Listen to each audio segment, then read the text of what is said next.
Hey guys, good evening. Welcome back to the program. I'm Megan Fox, and you are watching my show. It's the night stream, it's the chill stream.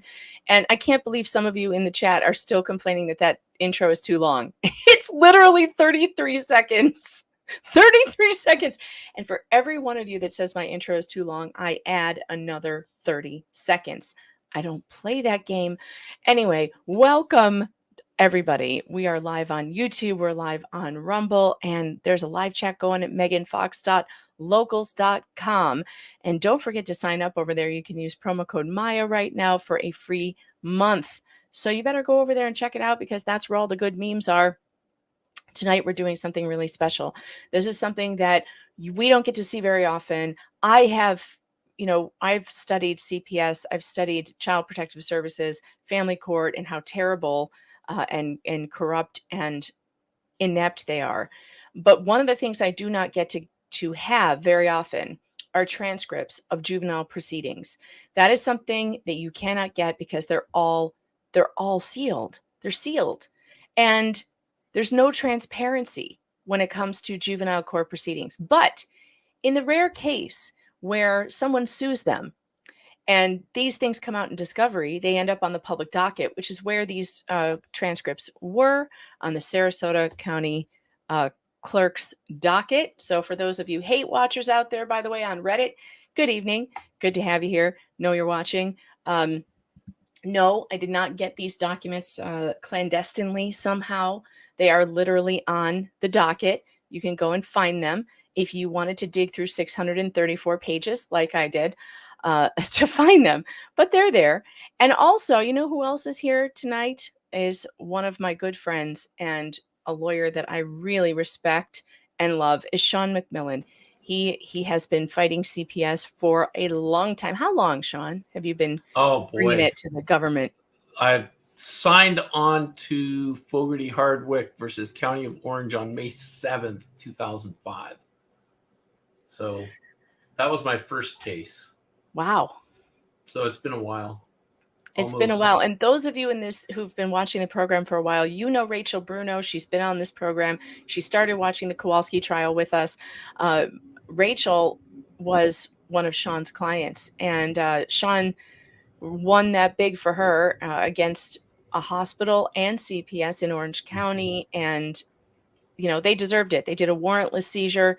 They violated her rights left and right, everywhere, every which way you possibly could. They immunized her kids. They did all kinds of stuff without court orders, consent. In fact, if I remember correctly, they didn't even realize the kids had been immunized until we got records in discovery. And it's like, hey, what's this?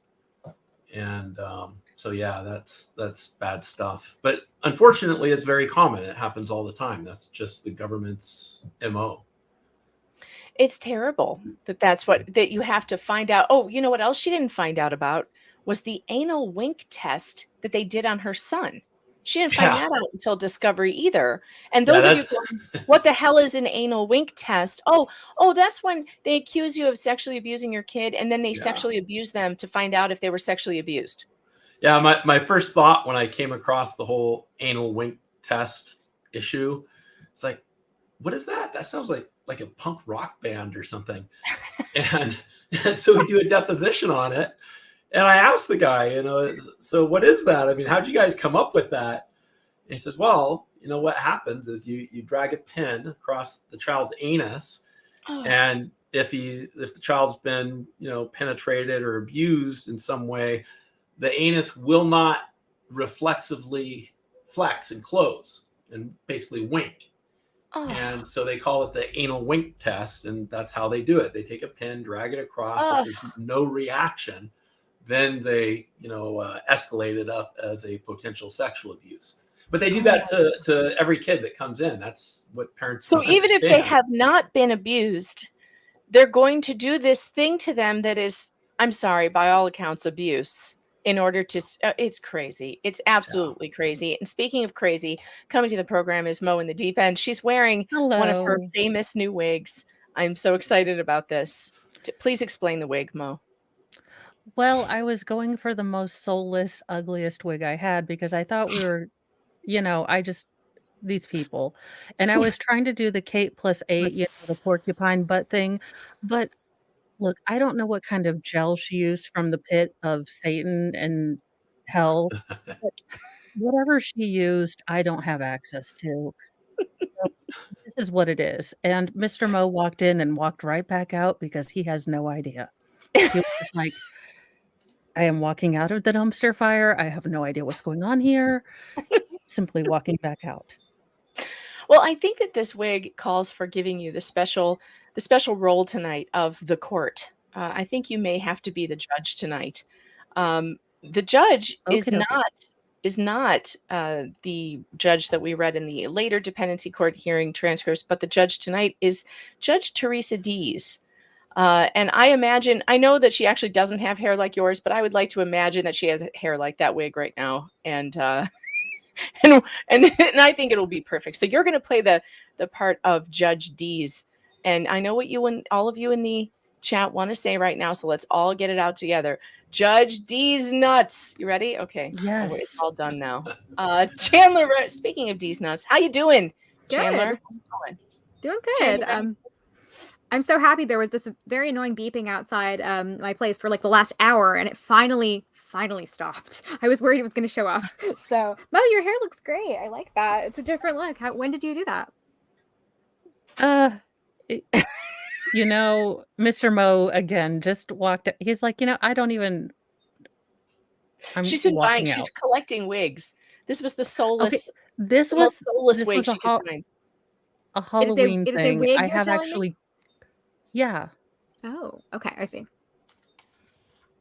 All right. Yes, the chat is noticing that the judge's name is the same name as one of the doctors in the case, Dr. D's. And yes, it is spelled the same way. I doubt that they are related. I don't know, though. Okay.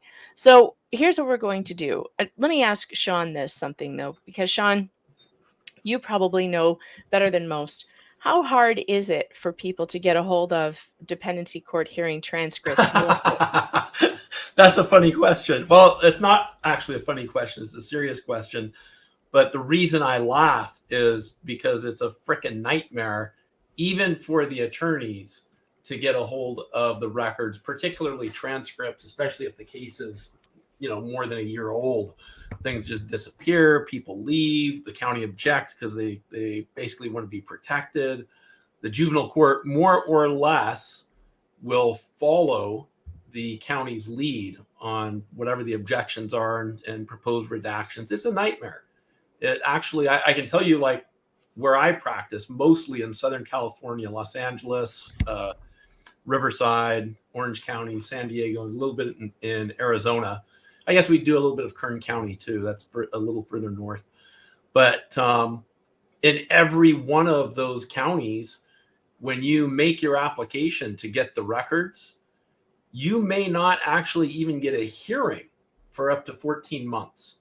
So from the moment that a parent comes to me and says, this horrible thing has happened, please let's sue them, and I say yes, it might be like a year and a half, maybe a little more before we have what should be the complete record, but frequently it is not. Things get withheld, so you have to go back, you have to do more petitions. What we've been pushing for in the Southern District and Central District of California's federal trial court districts is for the federal court to sort of take over that process so that we don't get the litigation stalled out because of some juvenile court judge's crowded docket. And we've met with pretty significant success in doing that. And the federal district court judges, they're pretty cool because once you get them on board, they'll tell the county, okay, fine, we don't care about the court. You have all these records, you file them. You have all the underlying data. You did the interviews. You did everything. So it is available to you. Produce it to the plaintiff, unredacted.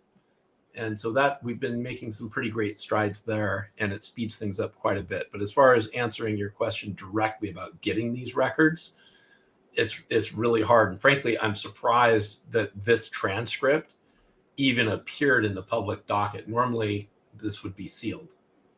I know, me too. And I downloaded it the second I saw it because this may disappear because this is the Right. kind of thing they do not want you to see. All Yeah. right, so we are going to hand out. Oh, MG Law, by the way, might be joining us after putting kids to bed, so he won't be here until probably maybe 10 o'clock. I'm hoping we will not go longer than 2 hours. I promised Sean 2 hours, so that's what we will do. All right. Here are the order of I don't know if this is in order of appearance, but we're going to say that Chandler Remington, you are going to read a couple of parts tonight. You're going to be Maya Kowalski as usual. She Okay. has a couple of lines tonight. And also Megan Leaf, who is the Children's Legal Services attorney. Okay. So you will be Ms. Leaf. Miss Lee. Sean is going to be playing the role of, I think it's supposed to be Jared Monahan. I don't think his name is Jaron, but maybe I could be wrong. Yeah.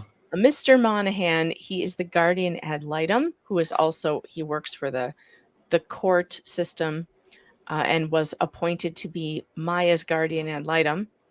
And Melissa Corden, I guess I will read her. She's appearing on behalf of the parents, and Mo is going to be the judge. So why don't we go ahead and get started here? Okey-dokey. Whenever you're ready, Mo. Oops. All There right. you go. All right. Good morning. We are here on the Kowalski matter. So I'm looking for the mother and father, Mr. and Mrs. Kowalski. If you will approach the podium, please. Good morning, everyone. We are here for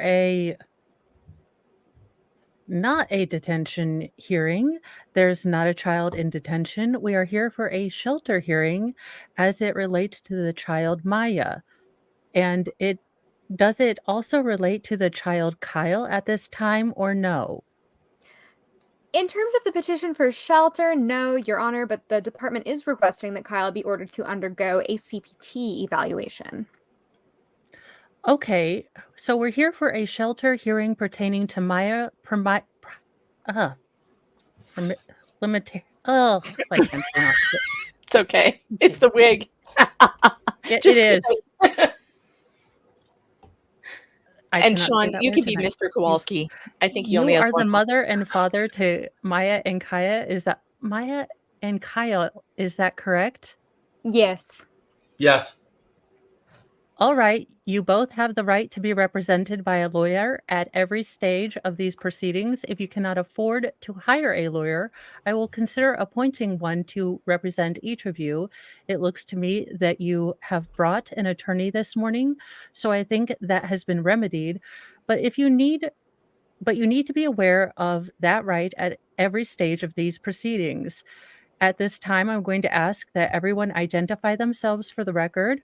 I'm going to start to my left or on my left and move around the room, please. I guess I'll be Miss Massica too. Lindsay Massica, supervisor at DCF. Megan Leaf on behalf of the state. Who's going to be Corden? Who's Miss Corden? Oh, I don't know good who she morning, is. Oh, that's Judge. me. That's Melissa me. Corden. Good morning, Judge. Melissa Corden on behalf of the parents. Okay, how do you spell your last name? It's CORD as in dog, ON. Thank you, ma'am. Beata Kowalski, Mom. Oh, Jack Kowalski, father. Jared Monahan, attorney for the Guardian Ad Litem program. All right, thank you. Just so that we're all working off the same page, I have been provided a copy of all of what's called a 2A, which tells me the allegations against the parents. I have also been provided, there's supposed to be a D there, a copy of Child Protection Team Medical Evaluation, which appears to be a preliminary report. Miss Corden. I want to say Corden. I knew that wasn't right. Miss Corden, have you had an opportunity to review both of the documents? I have, Your Honor. Okay, based upon the information contained therein, is there probable cause challenge this morning? There is, Your Honor. Okay, I'm going to come back to the state, please. Your Honor, we do have Dr. Sally Smith, who is available by telephone, and she had actually requested that she be included as part of these proceedings. So I'll leave that to the court. I think that she can shed more in-depth light with regards to the medical condition of what's going on with the child. All right, I will go ahead and have her placed on the telephone. And Miss Corden, I don't know how much dependency work you do. We're good. Okay. Your Honor, I can begin with court in reference to the state. I was going to be requesting today a shelter review as soon as the court will allow. Okay. This is a medical case. The parents do have the child's treating pediatrician and specialist. To be candid, this is going to be a case where it's going to be the state is claiming redacted. Understood. The parents are going to the state and are going to state, and the evidence will present, is that they're just following medical direction. Okay. So I think if the court will allow, I'm happy to have a hearing today and hear from the doctor, but I think we would be requesting an evidentiary hearing shelter review. Okay, so let me make sure then that we're on the same page before you hit send or green light or whatever. I can tone it, Your Honor. The child is currently still in the ICU. The parents don't believe that she's going to be discharged until next week. We are even going to be asking. I think the department had a concern that the parents were going to try and remove the child from the hospital. The parents are not trying to do that. So even if the court directs that the child is not to be removed from the hospital, as far as the imminency of her being returned to the parents' knowledge. All right, regardless, I'm going to appoint the Guardium Ad Litem program. Could I see counsel at sidebar? The Nice to following meet you. sidebar proceedings were held. I want to go sorry. sidebar. Yeah, Sean, feel free to jump in anytime you have anything to comment on, too.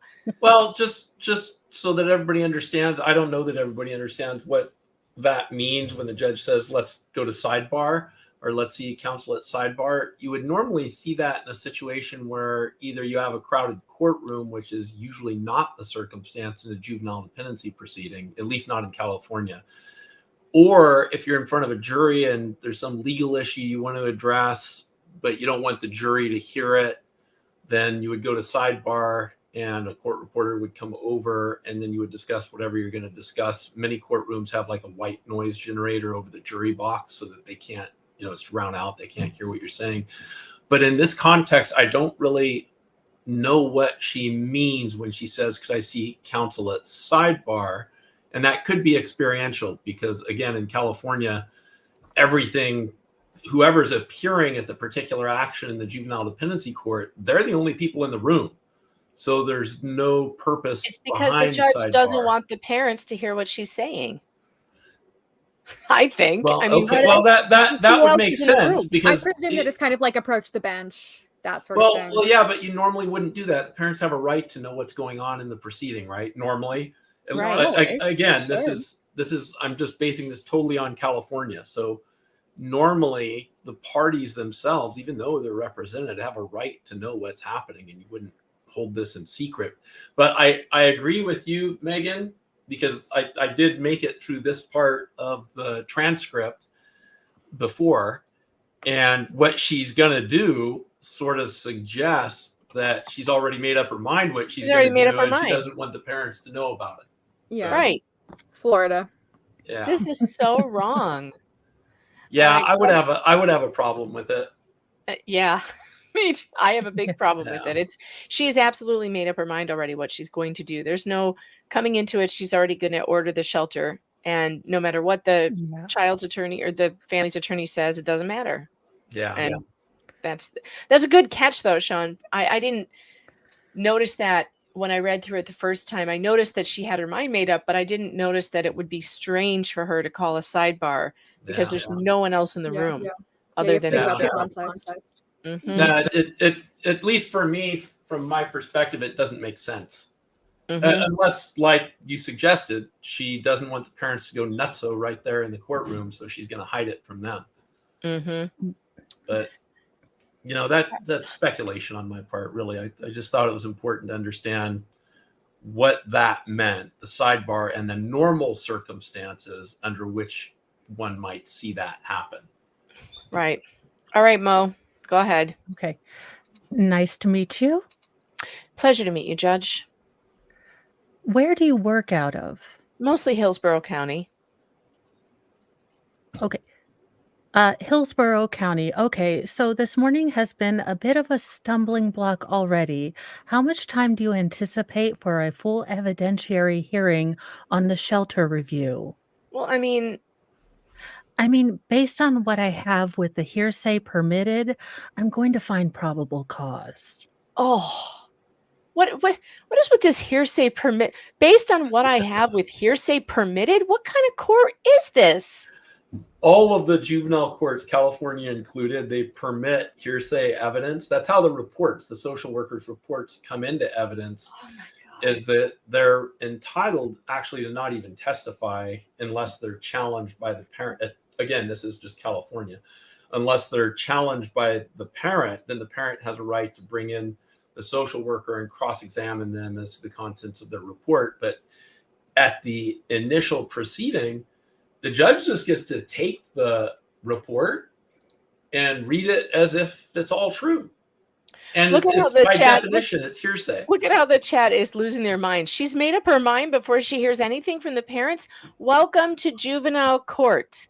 This is how it goes every time. Sean, The how wig many is cases- appropriate. The wig is appropriate. Sean, how many times have you reviewed cases where it happened exactly in this way, where parents didn't even get to speak for themselves in the first initial hearing? Oh God. Most. That's probably the best way to answer it is most. You got to remember the initial hearing, the state's burden, the government's burden is very low. All they really have to do is provide a report that, taken as true, shows a prima facie basis for the child to be under the jurisdiction of the county. So prima facie, that's even a lower burden than probable cause, right? So at the initial hearing, it's a very, very, very, very low burden to bring the child into custody. So it sucks, but I mean, that's what we've got. That's what we're working with. It's terrible. Joyce Chambers, welcome to the Fox Den. Thanks for becoming a member. Appreciate you. Unhung Hero, thanks for the super chat. Says, Dumpster Jesus blessings. May you never drop kids like John's drop kids. By the way, I have linked in the description all of our guests' YouTube channels. You can visit Sean at Caps and Stems Law. Please do go over there and subscribe to his channel, and Chandler Remington's, and Mo in the Deep End as well. And they are linked in the description below this video. Sean does a great job putting out his depositions. Every night he walks you through depositions. It's fantastic, of these CPS social workers and what they do to pervert justice. And it's a wonderful educational thing to watch these depositions and hear Sean comment on them. His channel is criminally undersubscribed. Please go and subscribe. It is no, really, it is. What you're doing is a public service. It's a great channel, and James is working really hard. His son is working really hard on it. So go over there and subscribe. JL, thanks for the super chat. Says, how to avoid shitty CPS agents? Celibacy. Well, that's one way. That's one way. I think for most parents, it's too late for that. A little late. Maybe a vasectomy would be a little bit, you could still have sex, you know? I mean, at least on the one side of things. Marilyn, thanks for the $10 super chat. Says, as a child that was in a hospital for a month plus, it is traumatic on its face. I still seek therapy 4 decades later. No abuse. Have we learned nothing? I'm so sorry to hear that. I hate that for you so much. Truth Seeker says, what is his channel? Caps and Stems Law. I believe on YouTube it's at Sean McMillan. Is that right, Sean? When you find it. I actually have no idea. My son, this is like his pet project, and the Caps and Stems. Just check the link in the description. It's there. It says, my guests tonight are. Go find them. Yeah, I think you can find it. I'll actually tell you right now. I should know this. I'm actually somewhat embarrassed. When people ask me, though, I have the same problem. I don't know what the shortcut is either. All right. If you just Google Caps and Stems Law, then it'll take you to the YouTube, which is CAPSN STEMS Law. And that should get you there, I think. All right. Yeah, that gets you there. So I should know that. I'm sorry. Well, it's So our nice to meet Reddit, you, Sean. I'll have to follow apparently your channel. our Reddit hate watchers have already posted this feed twice, and they're trying to meme. Unfortunately, they're very bad at the memes. So good luck. Oh God, how much Nobody- text do they already have on those memes? Their wall of text. Just for you guys, brevity is the soul of wit, George Carlin. Exactly. Thank you, Mo. I live by that. Also, that's what my legal writing teacher taught me in my paralegal course. So Yeah, I try to. That's why I like Twitter. It's very short form and it forces you to be brief. Yeah, All right, pith well, is very important. We're gonna have to bring up one of their memes. They're trying. They're trying really hard. Here we go. Let's see. Let me see if I can make this bigger for you, because this is not. How do I make it bigger on an these stupid PCs? I don't get it. Bigger. It's supposed to be a Christmas card from Anderson's team. What's funny about it? I don't So, know. It says at the top, you laughed. And honestly, I'm sorry to say I just didn't, Scooter McBooters. No. Okay, so I don't even know what that is. There's a so hippo. there's ivermec or no, there's hippo, there's ketamine, I guess, there's Jesus, and Wait, Jesus. Is he dumpster? That's not dumpster Jesus, though. the thin blue line, because her dad's a cop. He was a firefighter. None of this makes juror sense. number 1. Oh, and there's Jules, I guess. Okay. Nope. I didn't laugh. I would laugh really if it were funny, but I'm not getting it. I'm not understanding. Sorry, cringing pretty hard over try here. again. They're Try not again. funny. They're not funny. Your It's locals. I have no memes are the idea what funniest. just happened. Your local memes are so I much have better. no idea what that was. They should really take a cue from your locals memers, because if they want to learn how to meme, that's where you go. That's where you go. Is over to my 100% locals. best memes. Best memes. Best memes I ever. mean, that looks like the Jussie Smollett, like when he wrote himself that letter that totally got sent with like magazine cuttings. Yep. Yep. Pretty much. All right. Let's see. Let's get back over to the transcript. Where were we at? Okay, the court. I'm going to find probable cause, she said. All right, Miss Leaf, you're up. Okay, sorry, I have cats all over the place. It's all right. Chandler, control your cats. It's very hard. They love me and they want to sit on me. All right. I mean, I certainly don't want to deny the parents the ability to have their pediatrician and everybody like that come in. Sure. However, I do think that there's other lengthy information. Absolutely. From Sally Smith or from the hospital social worker, in addition to CPIs from Pinellas County, in addition to our CPIs here. So I think it could definitely, if all those people were going to come in for a shelter review, it could be a full day. Okay. Oh, I'll try to get a guardian appointed as soon as possible. The child is at All Children's, correct? Yes. So it's going to be difficult to get a courtesy worker of ours to drive up. All Children's Tampa or All Children's Sarasota? St. Pete. St. Pete? I mean St. Pete, not Tampa. I've only been there a half a dozen times. So we may have trouble getting courtesies up there just because they're so overwhelmed. But that would be the only witness that we would call, would be the guardian. Well, I'll probably have to get a backup judge to cover my regular docket, or vice versa, and set it for a full day. I'll doubt you'll want to stipulate to probable cause. I sent a denial. But I am going to shelter the child today. There's a couple other requests that the department had as well that I can put on the record. Ms. Corden is available or understands those because we spoke about it earlier, which is that we need the child to undergo a psychological evaluation, which is why we are requesting the no contact order, because that's part of the treatment of the suspicion of redacted. It must be Munchausen by proxy. Yeah. Yeah, I'm sure. So there is the need for her to be separated, at least from mom, at this point until the psychological evaluation is done. Dr. Smith was going to present information with regards to the need for the psychological on the mother and on the father at this time, because there's a question as to what his role was in terms of his passivity and like whether or not he has the ability to understand what's going on. Are you feeling a conflict coming on? Between the parents? Uh-huh. No, they're on the same page, Your Honor. Okay. And I think in terms of the psychologicals, they're willing to do whatever. I have to object to the psychologicals. Okay. But they are compliant with, they're going to be compliant with whatever the department requests. Well, I guess it's going to become an issue of timing.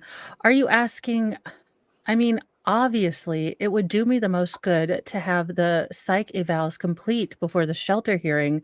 I don't think that's really realistic.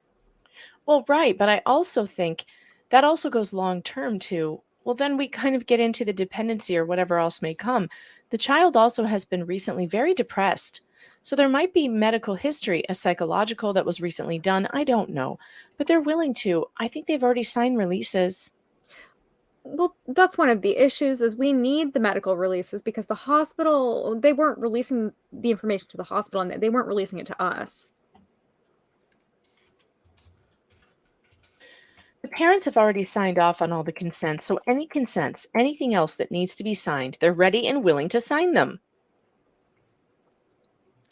Okay, I just want to make sure that statutorily we're on the same page because I want to grant all of those requests so we can get to the bottom of this as quickly as possible. But then we're talking a full evidentiary hearing. Do you think that your clients would be willing to stipulate to medical records being released immediately, Absolutely. allowing the psychological evaluations to be conducted? I need to speak to them really quick about psychological, definitely the medical records. Okay, And then, assuming the court is going to grant the shelter today, yeah. we're just going to be asking about visitation because I know right now the department is asking for a no contact for the mom. Pending psych eval?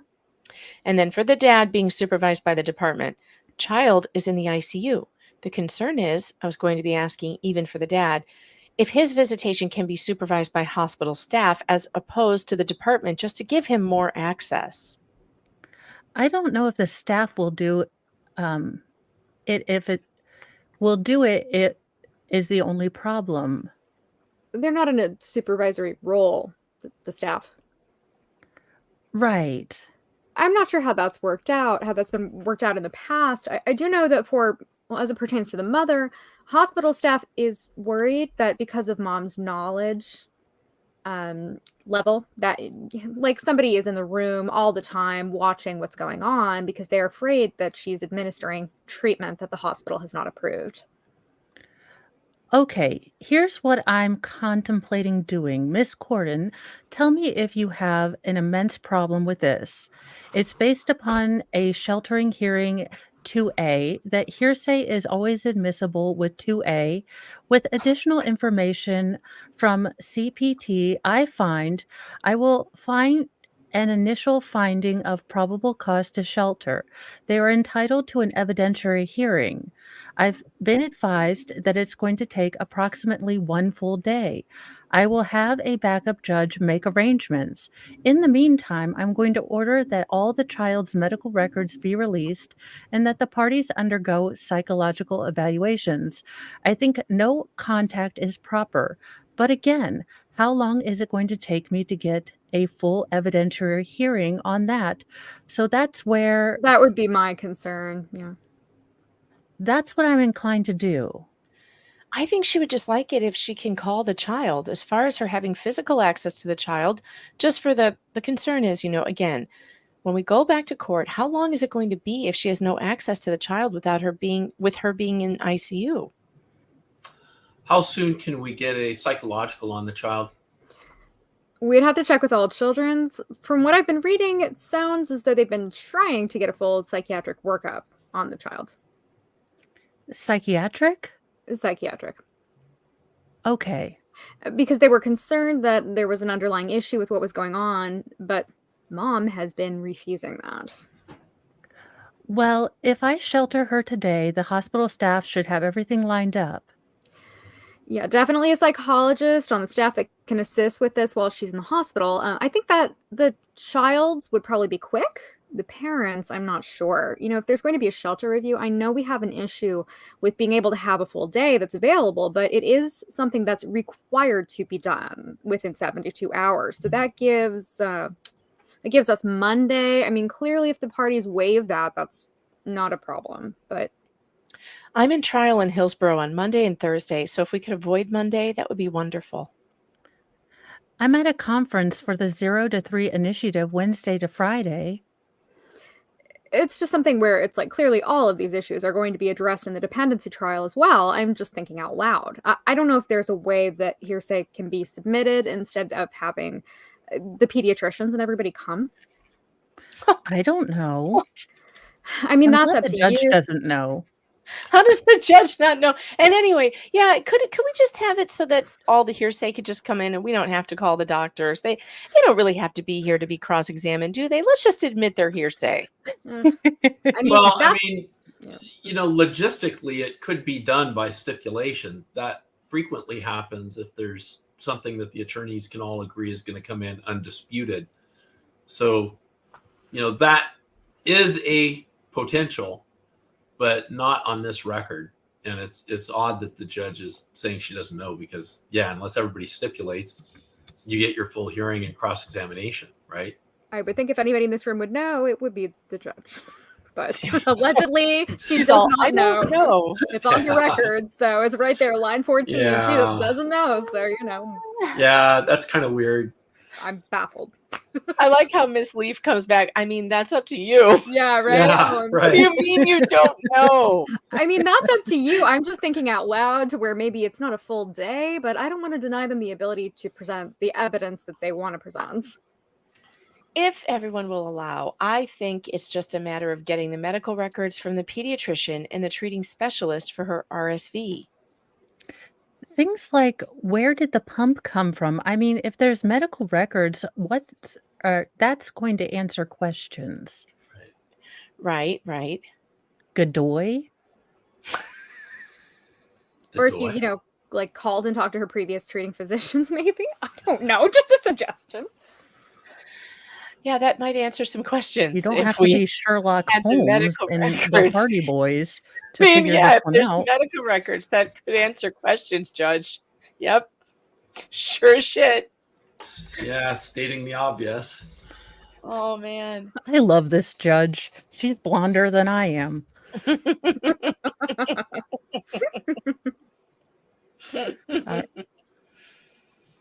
Right. I think sooner. Do you think they would stipulate to the psychiatric, the psychological on them, and then if I order the psychiatric workup on her, I mean, I have to know that. Do you want to ask? Yeah. Okay, all right. And then we had the request about Kyle, the CPT evaluation for him. We're not asking to shelter him, but we do need the evaluation by the child protection team. Deny the request or object to the request on the record, but again, showing that they're fully compliant and just want the process to move on. That's what they want? Yeah. Why don't you go check about their willingness? Thank you, Judge. Can you believe that all of that was done on a sidebar? Wow, Whose yeah. sidebar concludes, but resumed again as follows. They're doing all of this outside of the hearing of the parents. Yeah. Wait, so it Parties concludes, wait. but then it resumes again. So Well, they and- go back to their seats and then they go back up, or what's Yeah, they go back so that Corden can go talk to the Kowalskis. And by the way, this is how all my people that I have followed their cases in family court report to me what was happening in St. Louis family court. This in custody cases, they would be called into court. They would be told to sit in the hallway while their lawyers went into the courtroom and did all of their fighting and arguing with the judge without the parties present. They would come back into the hallway and say, okay, this is what the judge is going to do. Here, sign this. And the parents were never allowed to even be in the room with the judge, never got to tell the judge how they felt. And this was happening. It's happening on a regular basis in family court, where child custody is being decided. It's being decided in little rooms with the guardian ad litem, the judge, and both lawyers. That's it. Yeah, and one thing you have to remember is that it's not always as adversarial as the parents might think. You know, that happens here too in California, where the parents may be asked to sit outside, or the attorneys will meet with the court in chambers, you know, outside the presence of the parents. And those are rarely reported. So you would not have a transcript of those conversations. Right. But, you know, I've been there, you know, waiting for my hearings where they let me stay. And you see them come in, the attorneys, they appear in front of that particular judge all the time, every day. They all know each other really well. What'd you do at the soccer game last week? And hey, are we going to get dinner on Tuesday? It's very, very chummy. And they just kind of work out. It's not adversarial. They just kind of work out whatever it is they're going to do. And then they'll bring in the parents and, you know, do their thing. Now at trial, different story. It's the preliminary matters is when you see a lot of really kind of not cool stuff. I don't want to say it's not kosher, because in that system, that's what they do, and it's statutorily permissible. But I don't really consider juvenile dependency proceedings to be on the same level as like civil proceedings in open court or criminal proceedings in open not. court. And like Ellie says here, that seems like a constitutional rights violation. Well, my question is, do the parents have a right to be a part of that if they ask, if they want to? You know, is that something that I don't know? Because I know that, like, I mean, I've gone to court before, you know, where I've had attorneys, you know, speak outside the presence of their clients. And, you know, it's sometimes it's just, we need to talk to the judge. We need to figure something out. And it doesn't really, you're not, you don't like have any kind of concern. You can't really do anything about this. So we'll tell you what happens. We'll translate it for you. But it's like the parties just don't really have to be a part of it. So, I mean, I'm not really sure exactly where this fits in with rights. See, on purely legal issues that are not dependent on facts, you don't really need the client there, because they're not going to really be able to add anything to the discussion anyway. Right.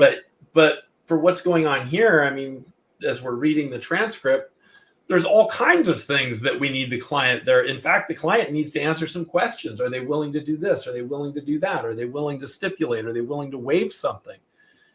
And it doesn't make any sense to have any of this conversation, because it's in the hypothetical, unless the client is there to participate. Does that make sense? It does. And I'm just wondering if it points to something not nefarious, but nefarious is the first word that comes to mind, I guess. Well, I'm not going to pass judgment on that. I have my own ethical obligations to the court system. That's reasonable. And also, you're a California attorney. I'm a California paralegal. So in California, it's done a little differently, obviously. Yeah.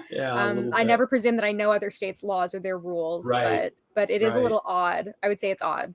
Yeah, it strikes me as odd. It strikes me also as very, very inefficient. And the last thing on earth a juvenile court wants to do, because they're very heavily impacted, the last thing on earth they should want to do is be inefficient and waste time. And this whole discussion that they've had here, I've got the transcript up here, I'm following along. This whole discussion that they've had, it's really not very, I was going to say it's in the hypothetical, because the parents, they need the parents' input, but not really, because the judge has already made her decision. So all this blathering isn't going to change anything. Right? It's terrible. It's absolutely terrible. But you know what's not terrible? My locals channel, meganfox.locals.com. Sean won't get this meme, but the rest of you will. Do not cite the CP protocol to me, which I was there when it was written. This is Dr. Newberger as Aslan. So good. This is so good. So who is this guy? So Sean, you will love Eli Newberger. He is the man who created the child abuse pediatric specialty, and he hates them now. He Oh. hates them all. He is the one who Where actually is he? he was a witness in this case. He was called in as an expert witness. And he basically said, I was there at the creation of the child abuse pediatric specialty. They asked my opinion on it, and I told them that I thought the way they were going about it was terrible, and it was going to become a thumbs up, thumbs down. Is this child abuse or isn't it? Mhm. And they're not taking into consideration any of the multidisciplinary things that I said we should, like child psychology, family psychology, understanding domestic violence and abuse patterns and recognizing it. And, he had this whole multidisciplinary approach to child abuse and treating families as a whole. And he said they rejected that outright. And what is his name again? Eli Neuberger, New, I think it's Berger. And what state? Where's he out of? Boston.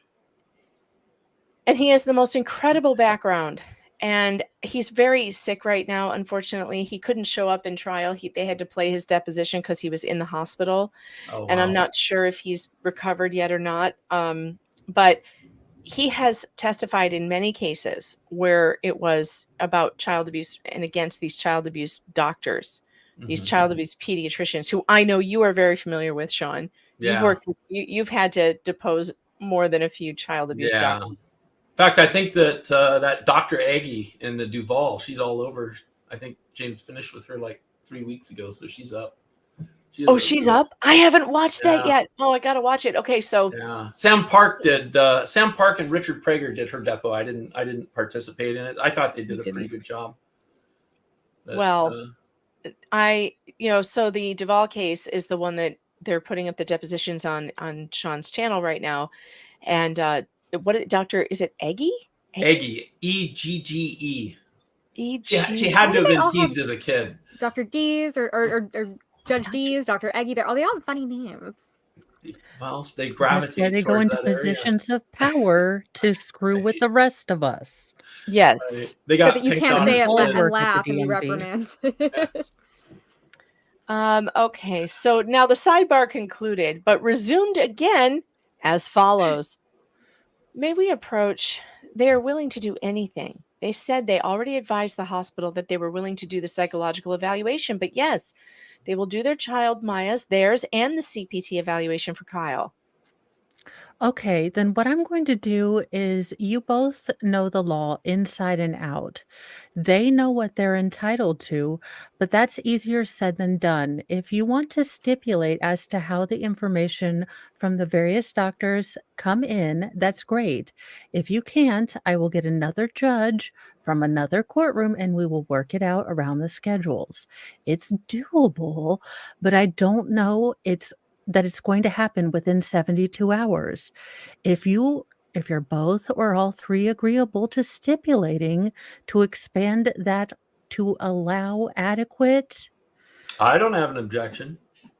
I have no objection. I would be requesting that. All right.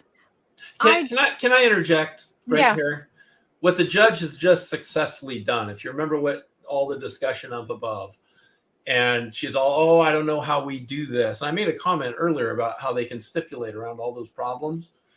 What she's done is she has sort of beat Miss Corden, the parent's attorney, into submission. And now she's stipulating, and it's seeming like she's not going to get her 72-hour hearing unless she's willing to stipulate to a whole bunch of shit coming in, uncontested.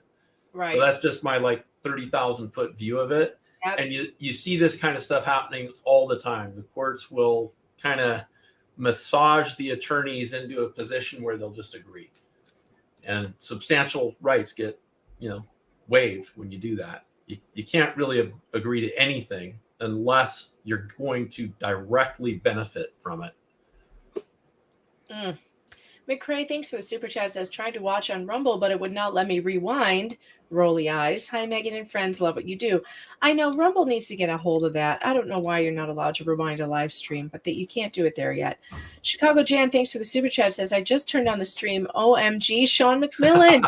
I'm so happy he joined you. I watch his YouTube channel several times a week. Me too. I fall asleep to it at night. And nice to see Chandler. She rocks at these dramatic readings. She really does. She's great at the voices. We haven't had her doing many voices tonight, but she's really good when we have to have her do voices. Manders13 says, then what's the point of having a hearing? This is the same as an in-camera hearing session.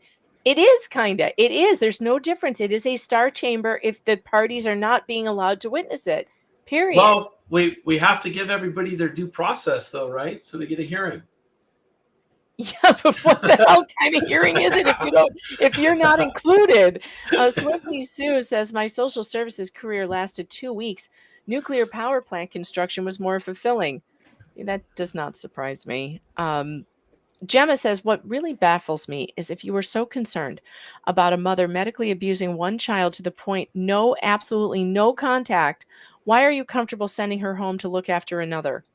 Because they're full of garbage. That's why. Because they don't really believe it. This is just about moving children through the system and justifying their jobs. Yeah, it's all bullshit. It's all bullshit. Point. That's a very good point because, I don't really know how the system works in Florida, and I don't even know how it works here. But I mean, frequently if you find evidence of child abuse, you remove the other children from the home for their own protection. Well, it would make sense, right? If we truly have a parent that's Munchausen, well, geez, every kid around that parent is in serious danger, right? So if we really believe that's the situation, you take all the kids. I mean, I would if I were the judge and I were convinced that, oh, holy crap, this is real. This kid's potentially getting killed by his mom or her mom. I'd take everybody and we'll sort it out later at trial. So they did the same thing to Cynthia Absug. They took her 7-year-old, but they left her 15-year-old in the house. Well, wait a minute. If she's a Munchausen mom and her 15-year-old is on medications and stuff too, well, why would you trust her to take care of the 15-year-old, but not the 7-year-old? It's because it's all bullshit. Yeah. It's not real. Heidi says, I just don't get why they didn't go after Kyle too. It makes no sense. Well, trying to explain it to you. Manders says, gifted 5 Megan Fox memberships. Thank you so much for that, Manders. I appreciate that. Manders says, dropping some memberships, then I got to bounce. This is making my blood boil, and I've already got a headache. LOL. I'm so deep sorry. breaths, Manders. Deep breaths. And thank you for all of the gifted memberships. You're awesome. Yes, thank you. And Examoon, who came over from Rumble, says Rumble has yet to figure out how to respond to support emails with an infinite amount of time. Still waiting on a 6-month-old support ticket. Oh, I'm so sorry to hear that. You know what, Examoon, send me an email later because maybe I can get you over to my Rumble guy. I have a Rumble support guy who actually emails me back. So whatever your problem is, maybe I can get that escalated for you. Okay. They actually are good about responding to creators. So maybe I can help. All right. Where do we leave off? Miss Leaf? I think Miss Yes. Leaf. Well, I just think if it gets to the point where, we have our time frames of when we have to file petitions. Understood. Yeah. So if it's something that we can't have heard within a couple of weeks, then we may need to just we'll be filing an extension of time for the filing of the dependency petition or anything else.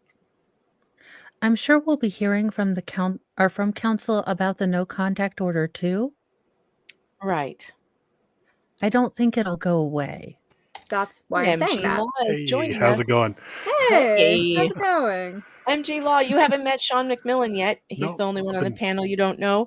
Sean's got a great channel called Caps and Stems Law. He's been suing CPS for over a decade now. Yeah, good. And winning, which is so fantastic. Trying to I'm delighted to catch meet Sean tonight. Since I was putting the kids to bed, I wasn't able to listen while you guys were going. So I was listening to it on 2X, and Sean have some good points, and I'm the judge kind of browbeat them into accepting, into not objecting to things, letting a lot of stuff in. Yeah, that's what it seemed like. Like, you really want to do this? Yeah, well, that's the thing. None of these judges actually want to do their preliminary hearings, right? They're work. It's work, and they really don't want to do work. This is a good point too. Wait, 72 hours, now it's a few weeks. Yeah, I mean, you go from having, when you have your kid taken, right? It's statutory that you are owed an evidentiary hearing within a specific amount of time, and in some places it's 72 hours, in some places it's 48, I think. I mean, it's a short period of time. How did they? And they went from, oh well, they have a right to 72 hours to now it's, well, it's going to take several weeks to get everybody together for this. That's crazy. Yeah, that's how it often goes. Crazy. Shiraz wants to know, caps and stems as in mushrooms? I Plead the fifth. yeah, good idea. I don't have any comment on that. It is what it is. You can read into it whatever you want to read into it. It does beg the question. It is does. Schrodinger's name. Yeah. It is whatever you want. California, It is after and all. it isn't. It is what it is, man. He likes putting mushrooms on salads, and Yeah. pizza. Or pizza, Yeah. or in capsules, or Oh, God. You're And just a fun India guy. That's all. Dang it. And Indiana has to be stupid, and I can't do any fun stuff. we'll move. I'm sorry. you I gotta had to do a bad joke. I couldn't I help have to- myself. Yeah, I'd have to, build an entire, Oregon Trail, wagon with all of my children. No, we Then talked die about of that. dysentery. Come to Dysentery. California. Just come to California. There's like a dispensary on every other street. Well, this is Yeah, it. they're Oklahoma. everywhere. Oklahoma Pizza has them stems. across the street and every corner, just about. Mhm. Yeah. Yeah, see, Oklahoma? Oh yeah, Oklahoma? yes. I'm Our just medical shocked by our that. medical marijuana laws. It might as well be recreational. It's Who'd not. have thunk it? But oh it wow, is- that's That's interesting. pretty I wouldn't have thought that. There are a lot Yeah, of no, not at all. they've caught a lot of Californian individuals and businesses coming to Oklahoma trying to export it back out. Really? Oh, Yeah, wow. they've busted quite a few trying to, because you can't do Probably it because it's a law. lot cheaper, I would imagine. Yeah. It's expensive Or here. There's better. Or I better. mean, it it's might be. easy to get No, not to better. get the card, and Nothing- if you nothing have a tops California card, weed, sorry. if you have a card, at least the law was you could grow up to 6 plants on your own. For each Okay. and each person in the household that had a card could have 6 Oh, plants. so Grow your own that plants. adds up real quick. Yeah. We're just all make a disabled dispensary? children. They do this in New York now, and it supposedly is legal in New York. And there are still no dispensaries because, of course, the law they wrote is so prohibitive that it's impossible to have a dispensary. So everybody's still just buying it illegally. Yeah. it's so dumb. Just come No, to there's see no- LA. Just And That's there's good no for the limit on the dealers. number of dispensaries. At least there used to not be. I don't know if there is Mm-hmm. now. There was no limit on the dispensaries, so they're everywhere. And so Oh, the wow. supply is so high that it's everybody. I mean, you can smell when people do it. That's for sure. Well, that's good for the consumer though, because with high availability, that Yeah. gets you lower prices. I guess I mean, I don't California know and the Oklahoma prices. have more I've never been in one, common, but All right, everybody, let's whirl it back to our seat. That was nice plausible deniability, MG. Really great. Well done. Let's get back to this transcript, but time is a burning. Whirl it All back right. to your seats. All right. Get on Where are with we it. at? I'm Court, maybe? the court. I'm sure I will be hearing right Yeah, on page 18. 940. Okay. Wait, I'm sure I will be hearing about counsel about the no contact order too. Right. I don't think that'll go away. That's why I'm saying that. Would the court allow for options so that if the psychological evaluation is done and if we can get a recommendation in regards to contact with the parents, if that recommended something different than what the court orders today, then would the court allow? These two lawyers are going to take a look at that, and you guys can probably reach a stipulation. If not, We'll take a look at it all. we will set it up for a shelter review any morning if that's something relatively quick like that. Or something relatively quick like that. Okay. Okay, but we will go ahead and create the record. You give me your request and you give me your response and you can give me your position and we'll go ahead and get the record going, okay? Okay. This is like a 5-year, and you Yeah. do this. Thank you, and do- Judge. this is due Thank process. you, Judge. I mean, that's the other thing. Let's get the Sidebar. record going. You're on the record, ma'am. Yeah. Yeah, no. Yeah. The It's like, record what is the still hell? going. This judge is dumber than a box of hair. It's very frustrating. Oh my gosh. Okay. Well, thank you, Judge. Thank you. Sidebar concluded in the following proceedings were held in open court. All right. Thank you, counsel, for being so open to suggestions so that I can have as much meaningful information as possible so that I can make an informed decision. As all counsel is aware, on initial shelter hearings, of course, hearsay is permitted, and I have certainly adequate information today to make an initial finding of probable cause. I understand Ms. Corden, counsel for the parents, are denying these allegations and would like a shelter review hearing in order to present evidence. Yes, Your Honor.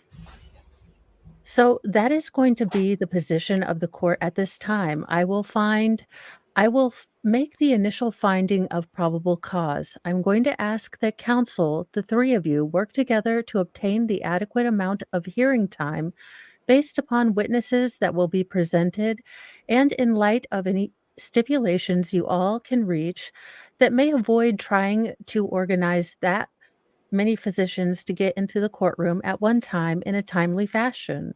I can tell you from the court's position, I can get a backup judge and we can get another courtroom and another clerk and court's deputies to man that courtroom. So now it will just be a matter of orchestrating and scheduling the doctors. If you think it will be one day, that's what I will look at. But I will wait to hear from you guys when you have a chance to consult with your witnesses. I also think, based on the information that's been provided to the court in the form of 2A and attached report from CPT, I also make an initial finding that the child Maya should undergo a full psychiatric evaluation or psychological evaluation with All Children's Hospital. I'm going to order all medical records, including mental health records, for the child Maya immediately be released, so all physicians, all treating physicians, are working off the same information so her medical record is complete. So what you all know, they know, and what they know, you know. I understand based on discussions at sidebar that Mr. and Mrs. Kowalski, that is your intention to move this as quickly and safely as possible for the benefit of your children so that you're willing to also submit to psychological evaluations. Based on stipulation, that would be supported by the Guardian Ad Litem program, correct? That's correct, Your Honor. Based on stipulations of the parties, I will order that. Ms. Corden, are you able to locate some psychologists that would be willing to get those evaluations done as quickly as possible with private funding? Oh, private funding, of course. I can contact the parents and see if they are able to privately retain psychologists, but if not, we would request referrals from the department. Okay, and if you guys could just cross-confirm who will be performing all the evaluations to make sure there's no obvious issues that the court needs to work out in advance so we don't go down the wrong path. Just so you I guys think- know that those, I don't know what it costs in Florida, but a psych eval on a parent in a Munchausen case paid by a private doctor, probably that the government's going to choose, it's going to be like 10 to 15 grand. Yep. In St. Louis, they were 30 grand, by the way, For the 30,000. love of all And the every Cheetos. they were forcing the parents to go to one psychologist, and he found in every case, and I talked to 13 or 14 of them, every mother had borderline personality disorder, according to this guy. Oh, Well, wow. of course they do. Oh yeah. It's not even Have you been a statistically mom? possible You to gotta have feed the system. Mo. All right, so unless being a mother gives you borderline personality disorder, Probably does. It's But like yeah. that Dorothy what's her face in the Letitia Stout trial where she thought everybody had dissociative identity disorder. Oh, I love We all Dr. do. Beverly Lewis. She was high as balls. I loved her. No, it was Dorothy something. I don't know who that is, but Dorothy balls, you Lewis. say? I know her. Dorothy Lewis. Yeah. Oh God, That was these wild. doctors, they're such quacks. They are such quacks. In Cynthia Absuck's case, the county in Colorado wanted her to use this doctor called James Barofio. And as soon as I FOIA'd his salary, he dropped off the case. He said he wouldn't see her. And his salary, he made $500,000 in less than a year just from one county, but he was contracted with 6 counties in Colorado and some in Texas. Imagine the Raking money. it in. Imagine the money if he made $500,000 in less than a year from one county and he's practicing in 6. And every parental evaluation he was doing, he was getting $1,000 for each one, him personally, which seems cheap compared to what we've heard, they're charging these other ones. But I think he was also getting other payments because it was like all broken down. I got his, I made them give me a broken down list of everything he was being paid for. And it was insane. It was insane. Yeah, that's a racket. Dr. Charles Sophie, I don't know if he still is, but he was the medical director for Los Angeles County DCFS, earlier in the decade. I know that guy. Yeah. He gets, I think back then it was like $520,000 a year from the county of LA, more than the president of the United States, from the county of LA as its medical director. And under his contract, he was permitted, I want to say that I don't remember exactly, but I believe it was around 20 hours per week of private work, which he did. He did private consulting on cases as an expert, things like that. And it was amazing to me. I took his deposition actually in Duval. I don't know if it's up. What a racket. Yet. What was his name? Charles Sophie. If you Google him, he's all over the place. Mm-hmm. Yes. I watched that. Oh, after I watched that, I looked him up. Also, he has this really weird website where he has weird pictures of himself. Have you seen those? Yeah. He's a creepy dude. I spent 2 full days in a room with that guy. Yeah. He is a creepy dude. He's got these pictures of himself where he's like mugging at the camera. He's like, yeah. Dude, he was flirting with me at the deposition. It was oh my God. It made the hairs on the back of my neck stand up. It was creepy as hell. I'm so first of all, I believe you, and you're not alone.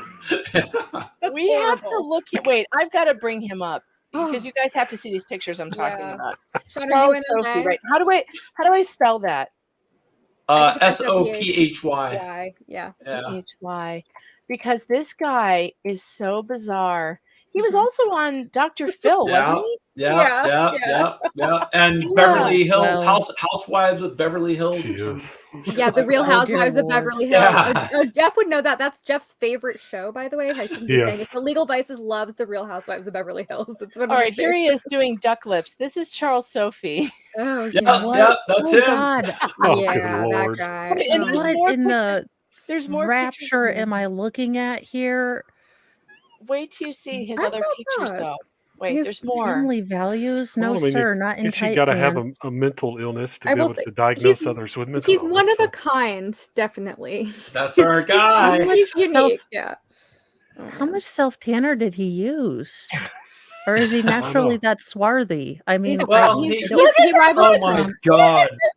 What in sync and my mom's leather jacket? Why is he wearing ladies' clothes? Oh my God. Not that I'm judging. I mean, if he rocks it. In all fairness, that's what we used to call it. Metrosexual. We don't call it metrosexual anymore. I mean, so these photos were obviously is this an OnlyFans page?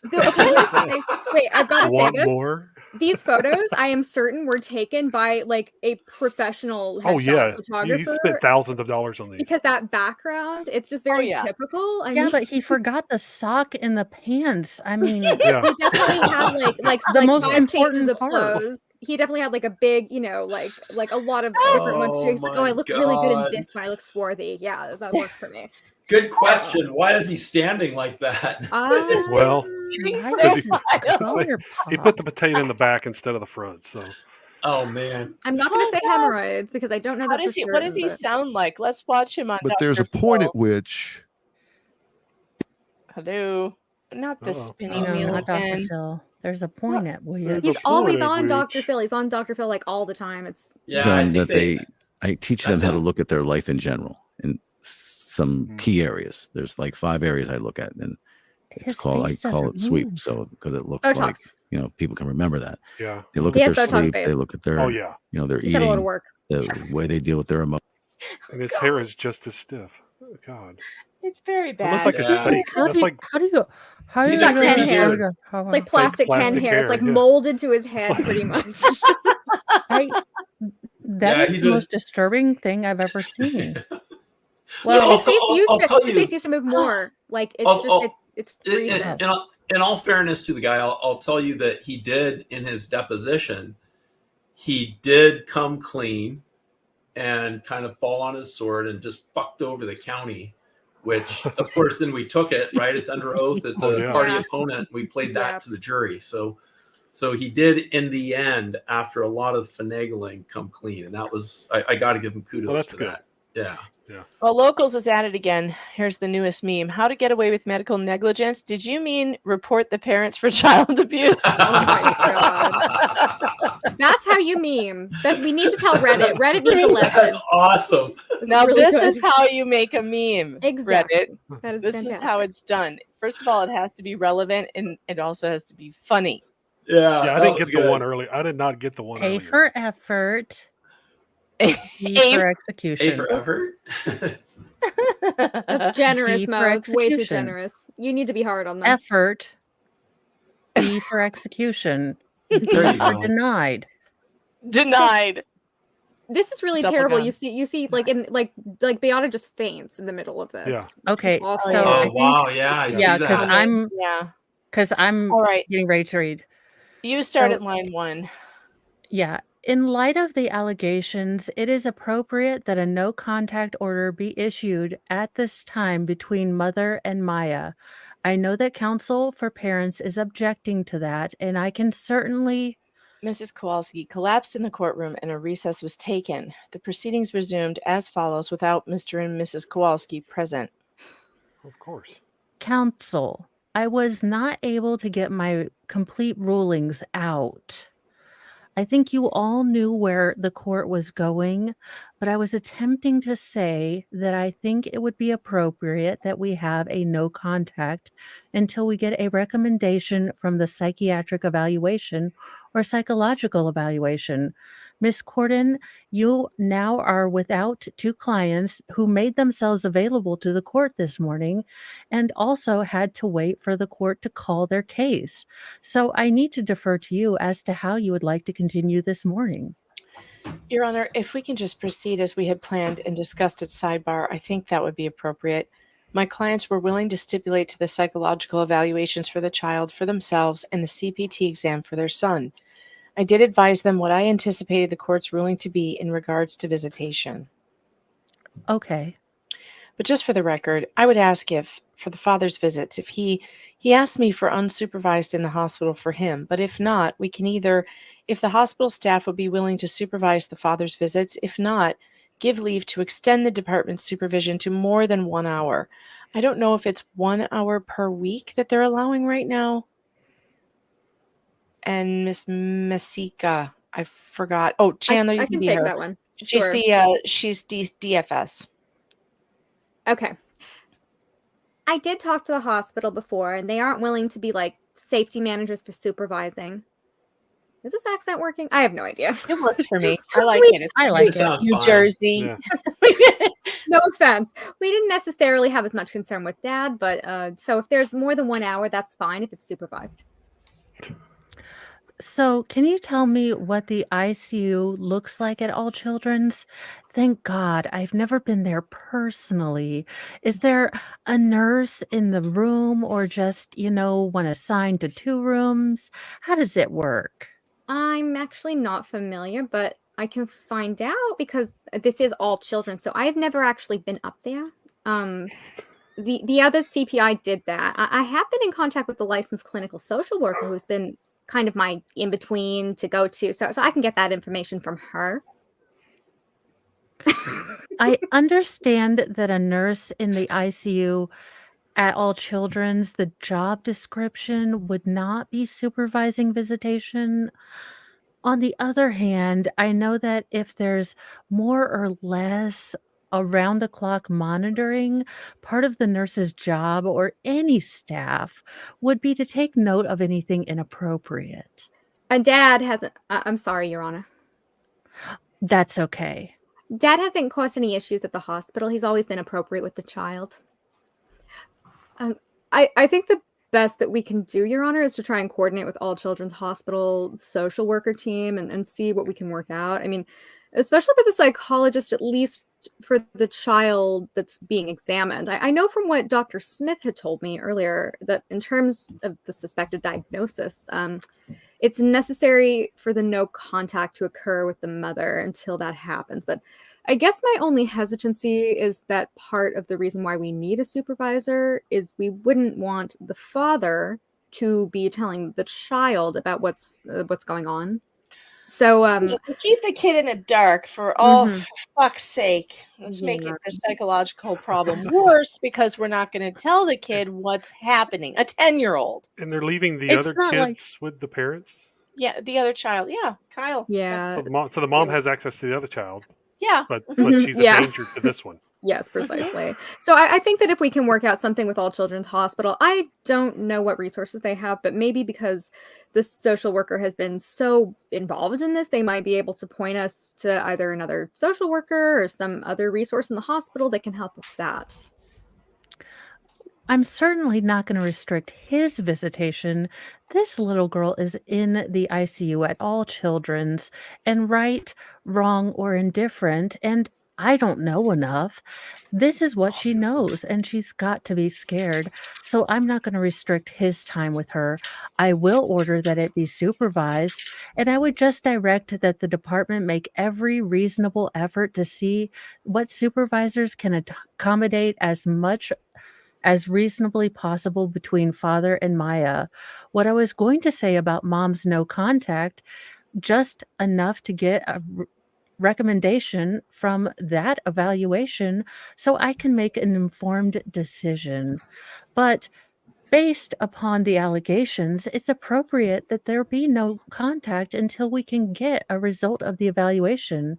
If they want to give a verbal once they get their initial evaluation and you guys can bring it to me, that's fine.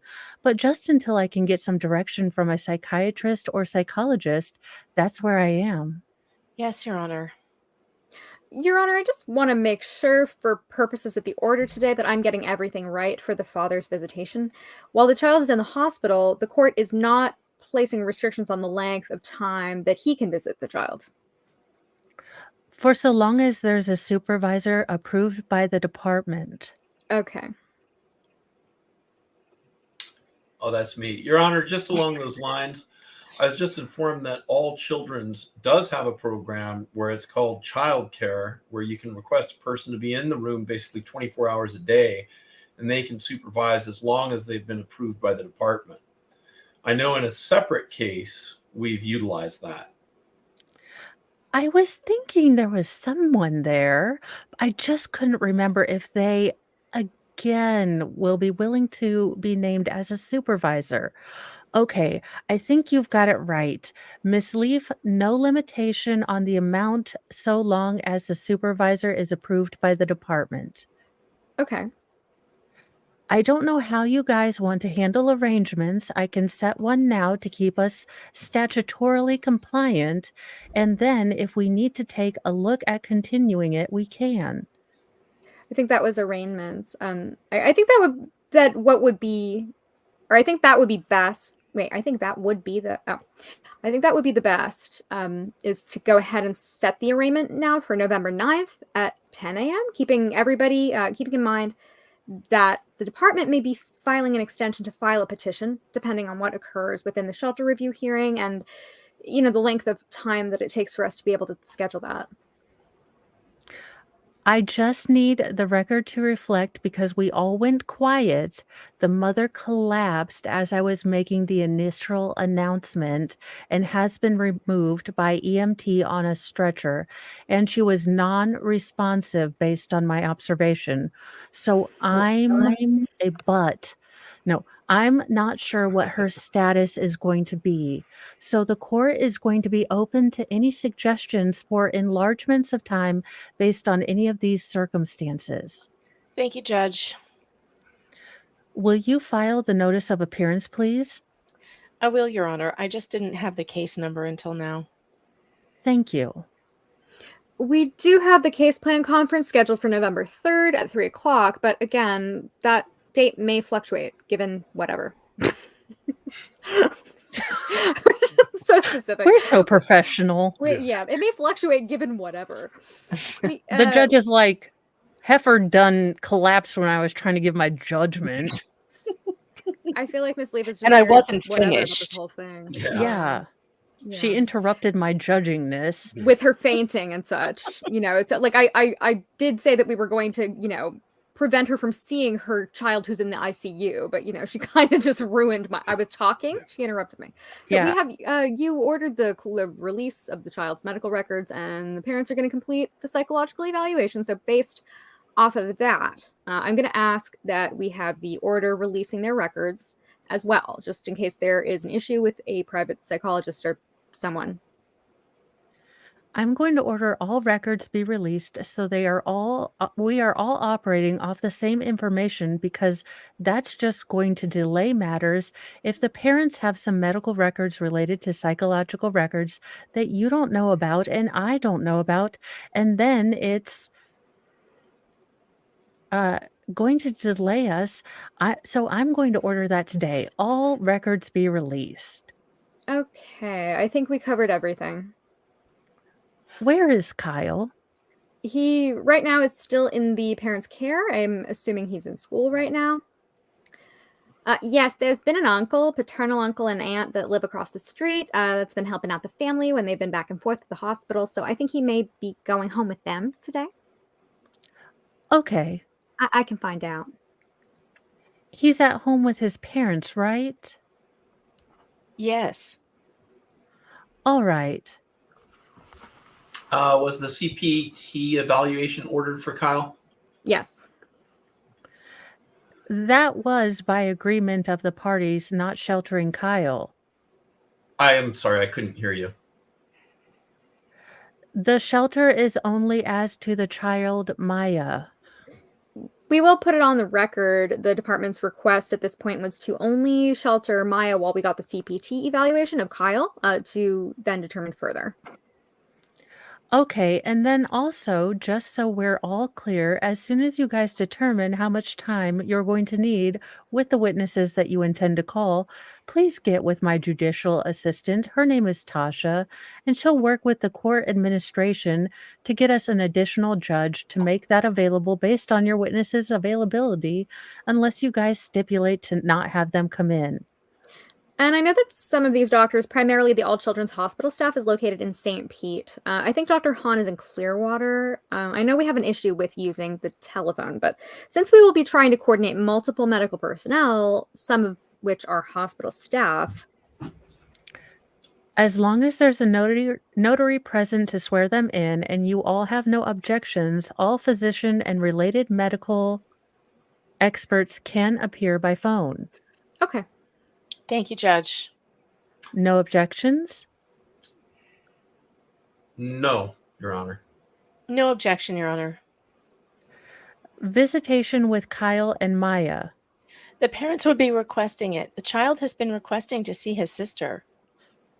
So Kyle can maybe go when the dad goes? With the father. Okay, I think we've covered everything. Miss Leaf? Yeah, I think we got it all. Miss Corden, it was a pleasure meeting you. Sorry about the circumstances. Anything else, Mr. Monahan? No, Your Honor. All right. Thank you. Thank you, Judge. Let them know. Did we announce the judicial review? No, we did not. No. April 12th, 2017 at 1:30. Miss Corden, if you would just wait, why is she calling herself Miss Corden? If you would just let either of the attorneys know, this must be the court. Yeah. They mistyped it. Court. There's a typo, Right. yeah. Yeah, that's a court. Miss Corden, if you would just let either of the attorneys know, I will see them. I see them all the time, how your client is doing. I will, Judge. My thoughts are with her. Sure. That was a hard well, hit. yeah. All right. Mhm. Thank you, everyone. I'm sorry, April. I missed that. Is that a judicial review date? Judicial review, Okay, thank you. April 12th, 2017, What time? I missed the time. 1:30. Thank you very much. Whereupon the proceedings were adjourned. It strikes me as really annoying that the judge is saying there will be no restrictions on the father's Yeah. visitation, except unless no one can supervise him. And Yeah. of course, we know what happened. They refused to supervise any longer than they absolutely had to. And in fact, in some cases, completely disregarded the judge's orders. Which is kind of typical. Yeah. I mean, that happens in a lot of the cases that I end up litigating. Oh my God, you're no longer blonde. Yes. Well, that thing is there's tight. our It's Mo. it's a very cheap wig, so it's not adjustable like my more I had a wig expensive here ones. tonight too, so I didn't have a part. So Locals is at it again. Wrote up my nursing notes about dropping a child and photographing them nude. Accidentally hit Oh, the for delete God's button. Oh, That's for pretty much it. Or it got eaten by a hurricane. One or At the J other. Hatch, that gets you a promotion and a Yeah. raise. John's drop kits. Yep. Mm-hmm. That's funny. Yeah, it's kind of a bummer that that happens with visitation. I think every case that I have litigated, and just so everybody knows, I don't do juvenile dependency work. In fact, I stay out of the juvenile court as much as I possibly can. I'm dragged in there sometimes. Oh, I can't imagine why. I Oh, can't imagine why you'd want to stay out of there, I Sean. don't practice family law at all. Yeah, it's just not a place to be. I mean, it's in my view, law, at least in an adversarial system, is sort of like, art. It's like boxing. It's like fencing. It's like sort of like one of the martial arts, right? And what we do, I think, is very serious and very important.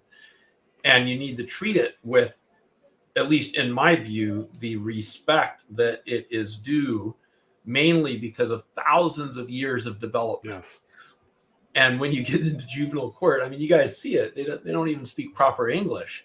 No. And the judge, admittedly, I mean, God bless her, admitted she doesn't know stuff that she should just know off the top of her head, for Christ's sake. I mean, the lawyer had to be like, well, it's your call. Like, it's up to you. I'm just like, really? Oh my God.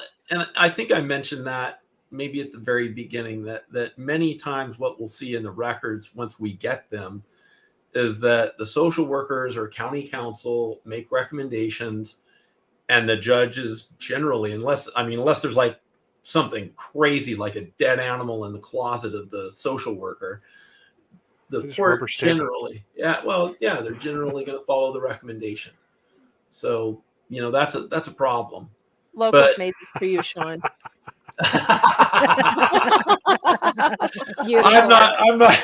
I'm not going to respond to that. Plead the fifth. I know that one. I like that though. Can you send me that? I'll throw that up on my Facebook.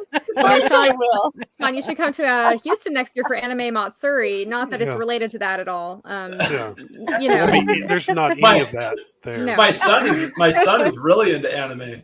Yeah, we don't know anything about it, but we just went to have a good time, and a very sober time. We had a lot of sober legal fun. That's good. Yeah, that's good. It's important. It's important that you maintain sobriety, especially with lawyers. Yes, right. Yes, we all have to abide by law. They say we passed the bar, but many of us I've always had never doubts. passed the bar. I've always had my doubts about that. I saw my results and I thought, "Holy crap, that's got to be a mistake." Yes, but I'm not going to fess up. Don't bring attention to also it. made this for Dr. Charles. Oh my God, that's amazing! Oh my God, that might be a very real likeness. I said he was swarthy.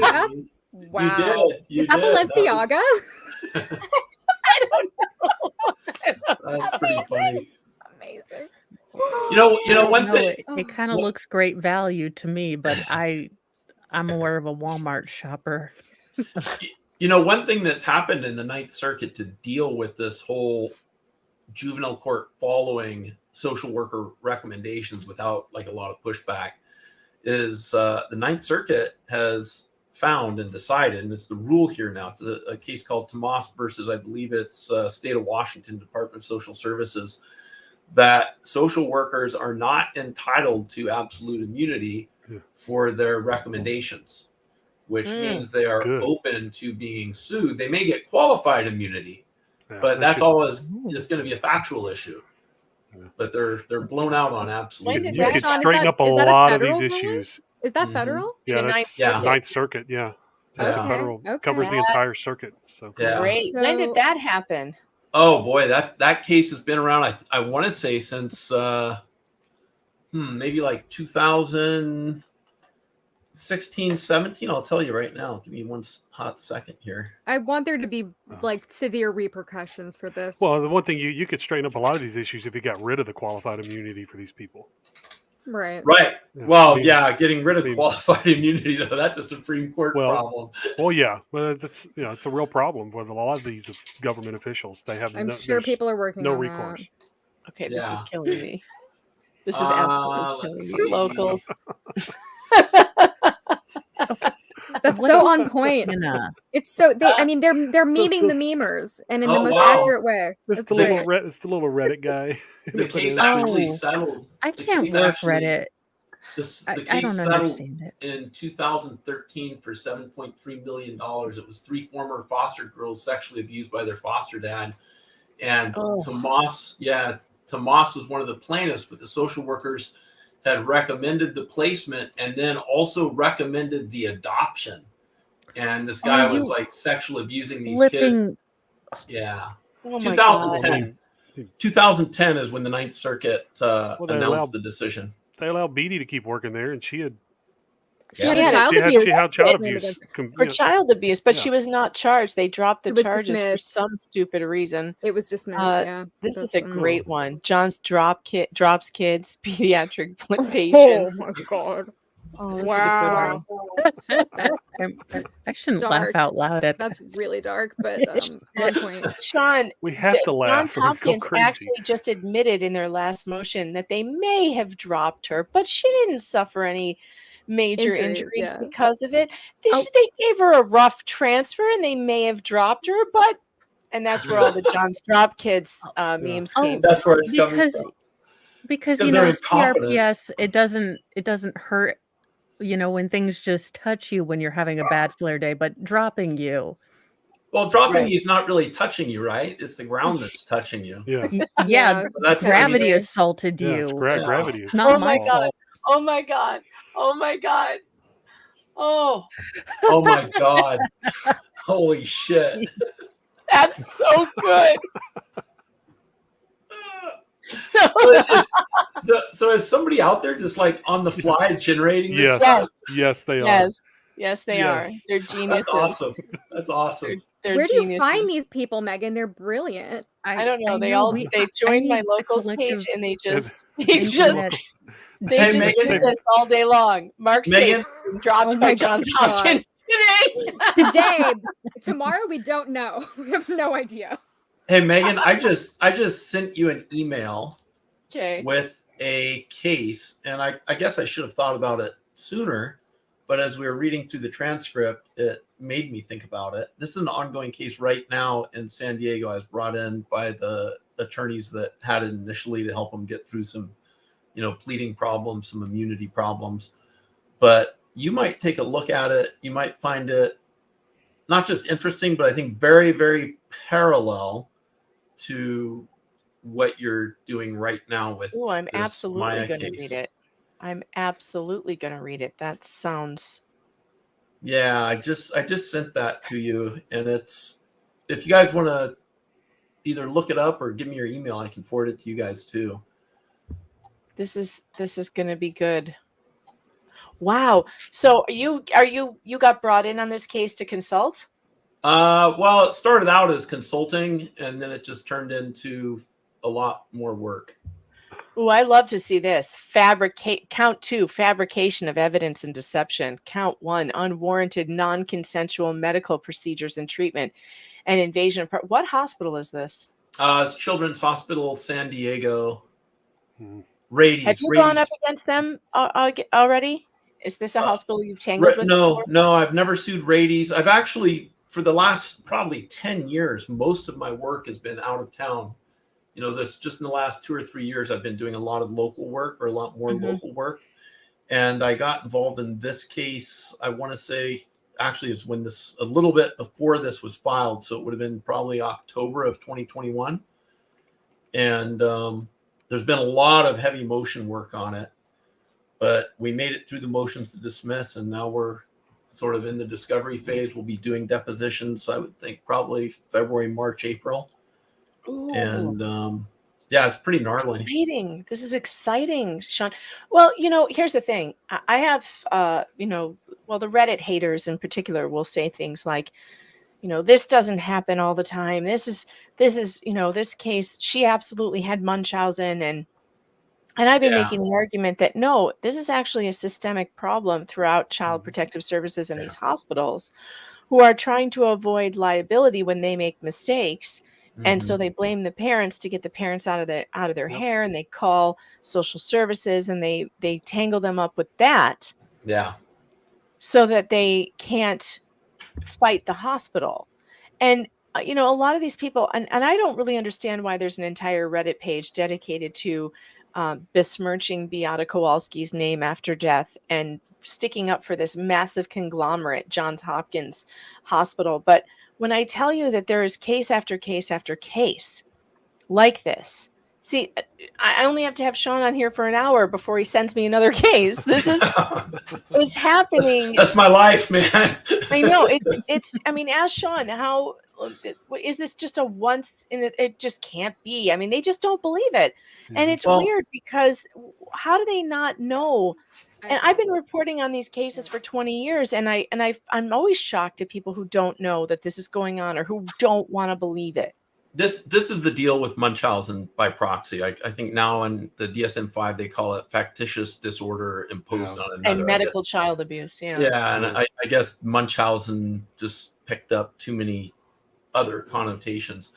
But the problem that the agencies have in proving Munchausen's, and we go in depth into this issue with Dr. Sophie, the medical director for County Los Angeles, is that true Munchausen by proxy or factitious disorder imposed on another is exceedingly rare. It's like out of 100,000 suspected cases, you'll find one that's real. So it's 1 in 100,000.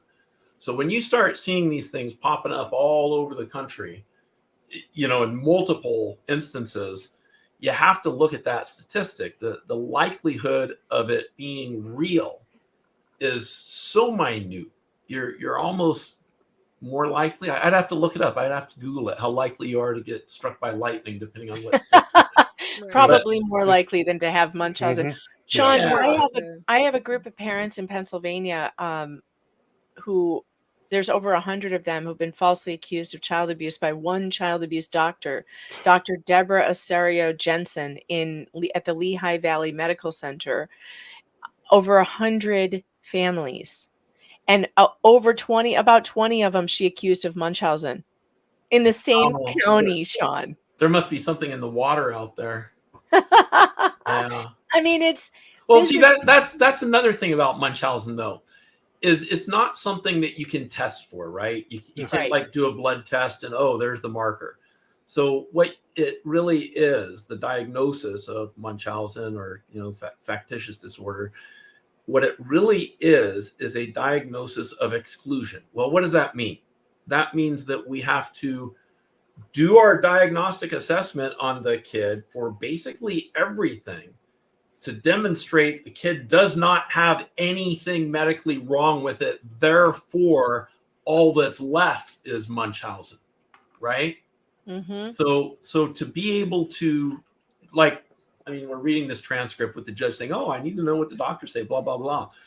Well, you have to take, and I think your expert that you put up on in the meme, and he's correct on that, you have to take a multidisciplinary approach because there's a lot of different things that can be going on with a kid besides Munchausen that are very real. And you have to be able to exclude all of those before you can land on Munchausen. So when you see a judge saying, well, I don't know, blah, blah, blah, what that really means to me is, number one, she doesn't know shit about Munchausen. Mhm. Otherwise, she would be taking a very different approach. And number two, she's really, I would say, intellectually, I don't want to say intellectually dishonest. I think she's intellectually lazy. And the simplest way to deal with it is just accept what the workers are telling her, and then we'll sort everything out later when we try the case. Do we know how long she'd been a judge? I didn't do any research on Teresa Keys. I don't know. She's a younger woman, youngish, I want to say. So it's possible she hasn't been a judge for very long, but it really doesn't matter. Family court is full of morons and political hacks. Okay, I'm quoting Judge Judy, by the way. That Judge Judy said that the judges in family court are morons and political hacks, and I believe her. So I like Judge Oh my Judy. God, locals. Oh my God. It puts the Shopkins in the basket or else it gets the hugs again. Oh my God. Wow. Wow. Okay, that wins. So what's with the polka dot shirt? I see those on all these social workers. They're all wearing polka dot shirts. Well, they're like black, and they want to show you that they're fun and whimsical. Yeah. I couldn't possibly abuse a child. I'm wearing polka dots. This is the Munchie Bunch, Sean. These are all the witnesses against the Kowalskis from the hospital. We call them the Munchie Bunch because they all, claimed. They all look scary. Yeah, they're all. They're all black. They all wear the inside. Clairol black box dye. Megan calls them the 7th floor coven, which is my favorite. Seventh floor coven at John Shopkins. Love that, Megan. John Shopkins Hospital, all prisoners hospital. We have a lot of memes for this. Yeah, the memes are so good. I was hoping that there was something with them because I have a black wig that I can wear to do their. Well, when the next one comes around, so there will be more readings. Obviously, I have all the hearings. And this was just number one. So we've done the last hearing, and we've now done the first one, and now we have several in between to get through.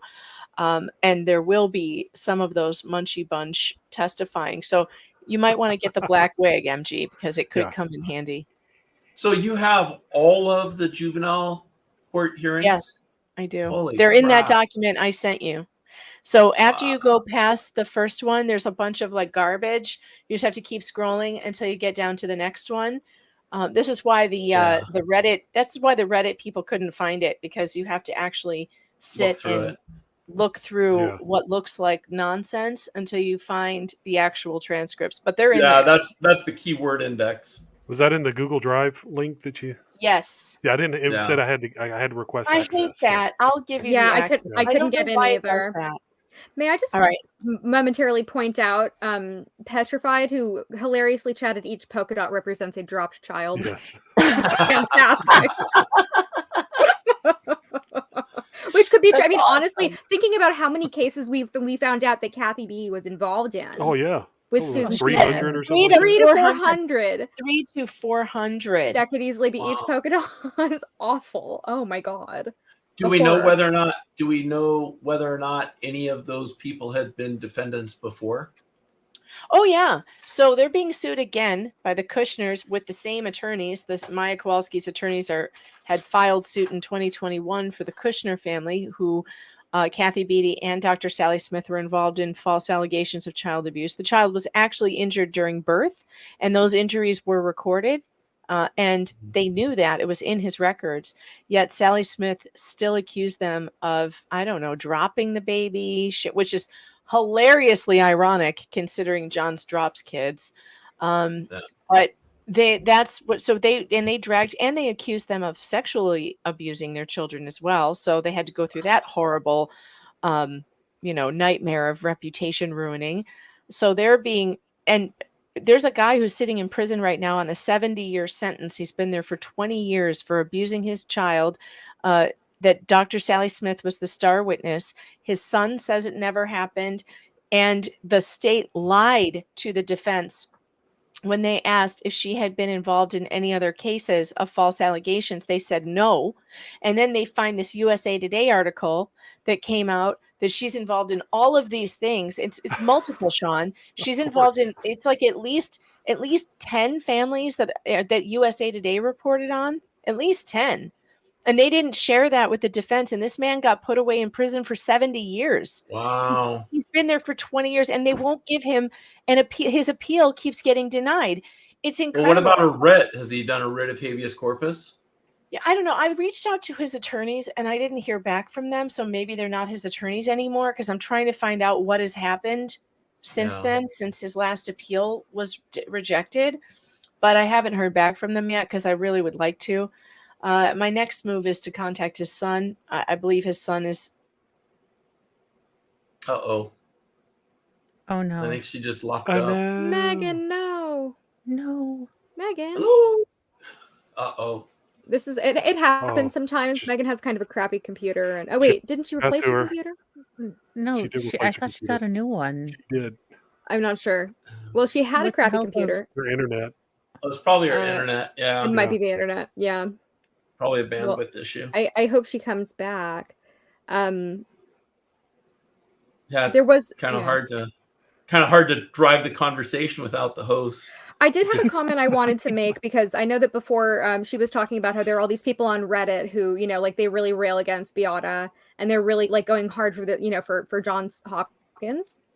Mm-hmm. And Megan asked the question sort of, why is it that I think she'll be back. Why is it that there are all these people who, who do that?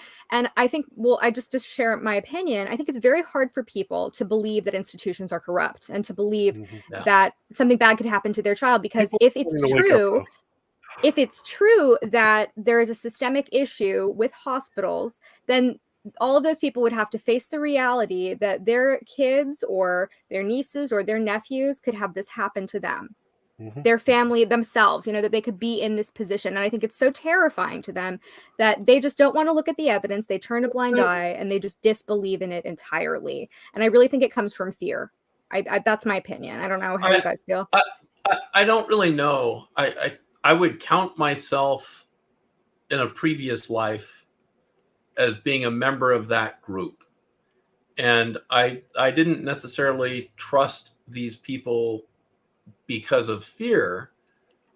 I just believed in them, their mission, or ostensibly their mission. It's good. We want to protect kids. And it's a really, really tough job. And they're all good people. And they're doing God's work. And it's for all the right reasons. That was the feeling in my heart. It had nothing to do with fear. When I got into the first case that I did, that was Fogarty Hardwick versus County of Orange. It was back in May 2005 is when I signed on to the case. I got into the case not because I was like really interested in civil rights work. In fact, it was the furthest thing from my mind. I got into the case because it was going to trial. And back then, as a new attorney, I wanted to rack up as many trials as I could. And the client could pay. So she could actually pay me to go try her case, or at least that was the deal going into it. What I discovered is that, number one, in one of these cases, it is exceedingly complex and time consuming, just the legal aspects.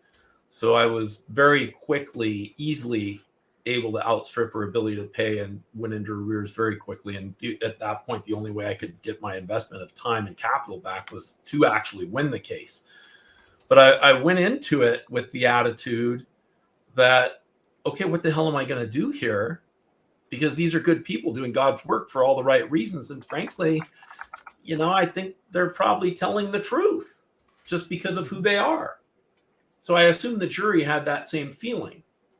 And, it's a deep-seated guilt that has sort of stuck with me for many years. And it's like a sense of betrayal, right? Because when you go in front of a jury with your client as their protector, their warrior, your primary duty is to your client, right? So you do the best you can, you throw the blows, you swing the bat. And I didn't do that in our case in chief. I put up a very, very conservative case in chief. Really just enough evidence to get over what's called a motion for non-suit. When the plaintiff rests, the other side, the defendants, they'll always move for non-suit. And directed verdict. Yeah. And then basically are saying, hey, look, now that they're done, they don't have enough evidence to support any case. We should just all go home right now. Don't even go to the jury. So that's the kind of case I put up. And I didn't really change my mind about the case or the client until the defendants started putting on their case. And they lied about, I mean, in this case, like this active case, they lied about everything. It was shit they didn't even have to lie about. And it was just one thing after another. I'd ask a question, they'd make up some bullshit thing. I'd reach for it got to the point, I read the depo so many times on impeachment that I'd ask a question and I just turn and start reaching for the deposition. The jury would start snickering and then the witness would tell the truth. And I'd like pull my hand back. And this went on for 5 weeks. But we got a positive verdict. And what happened on that, I actually had like some sort of meltdown because of that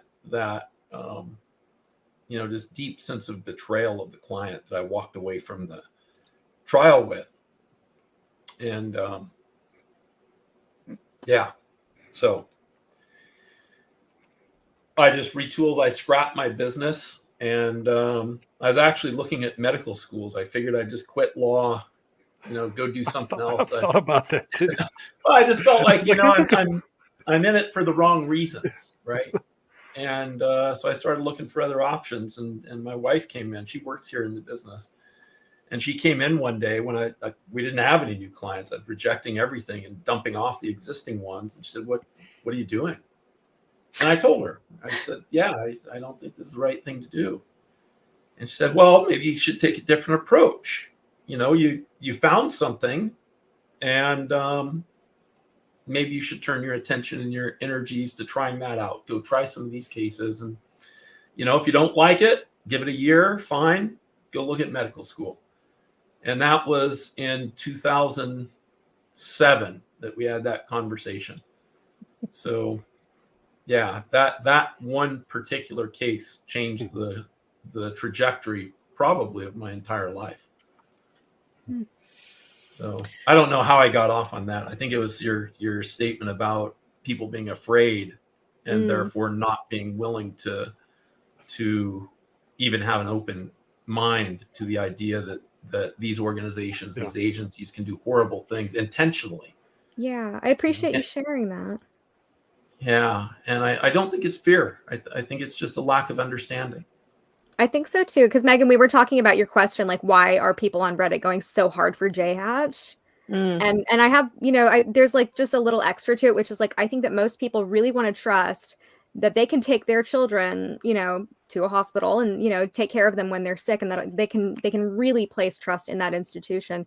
And I really don't think anybody wants to believe that this could happen to them, and they can't imagine it until they go through it. So it's just this extreme fear and this misplaced, because they just can't believe in corruption essentially in a system like this, because you're supposed to be able to rely upon it. Like it's this it's belief in authority. It's blind faith in authority. But about it well enough. And I think anybody who even watches the documentary, not even just the trial, but like the documentary, you see all of those people at the end, and they're all talking about, my dad was, put in prison, and, my kid fell and we took him to the hospital, and then they took him away from, it's like so many people. And it's just, it's very apparent that this goes deeper, but there's obviously a lot of money covering it up. And, it's like, people just don't want to look. They pay no attention to the man behind the curtain.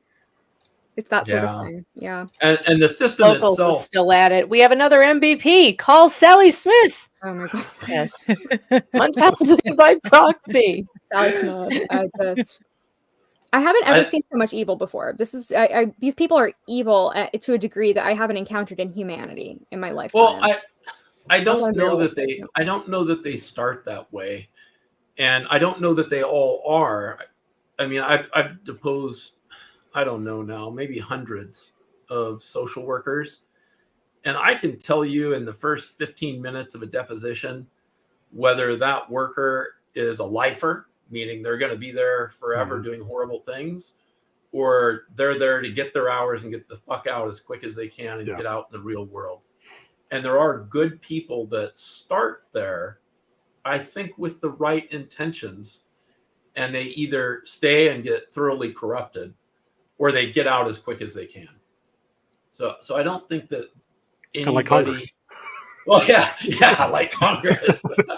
Except they don't really get as rich as the people in Well, Congress. no, exactly.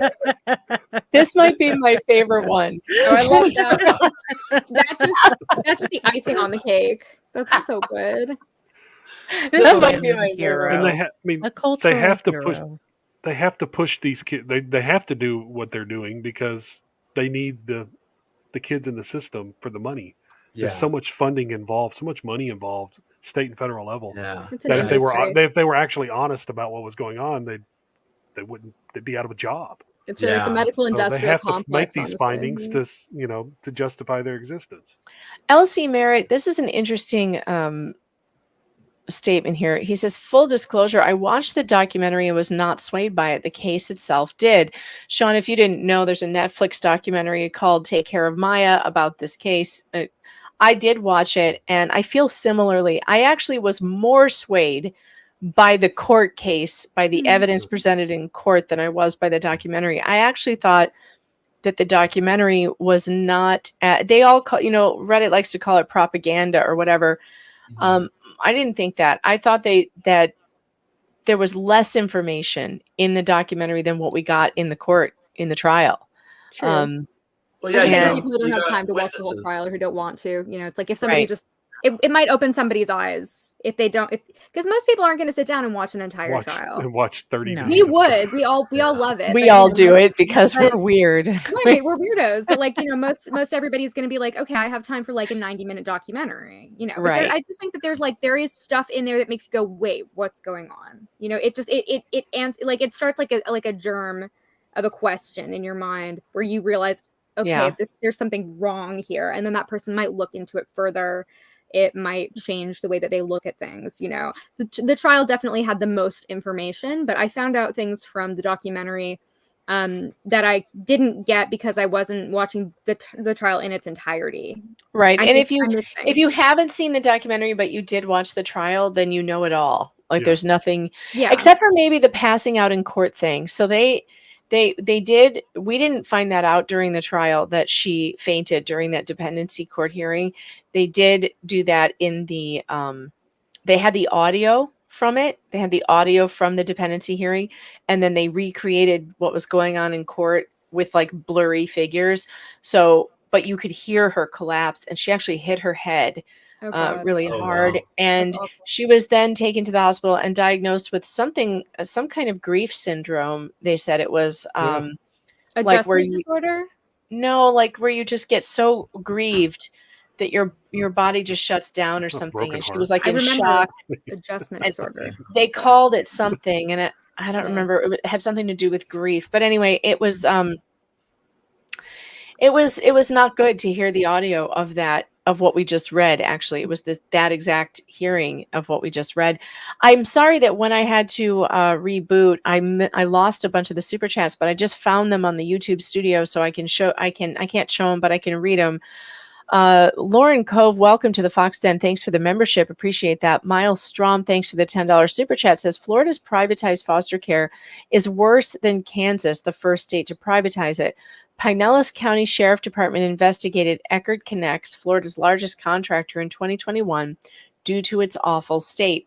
Sean, do you have private contracted child protective services there in California? I know some of the foster group homes and stuff are privately owned. Yeah, I But think is pretty much all of the foster group homes are privately owned. I don't know that the counties operate. Well, there's like Polensky. Every county has its temporary shelter. The kids are only supposed to be there on an emergency basis, 30 days or less. Oftentimes they end up being there much longer, which itself will give rise to litigation. But the foster family agencies, the group homes, those are all, as far as I know, those are all private. But they're all subject. We've met with pretty great success suing the foster family agencies and the group homes who contract with government to provide, traditional governmental services, that is foster care or other social services on behalf of government.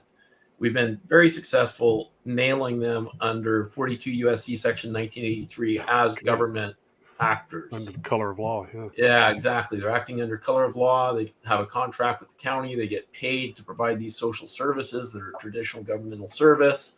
And that's sort of the rubric that you have to meet to bring them in.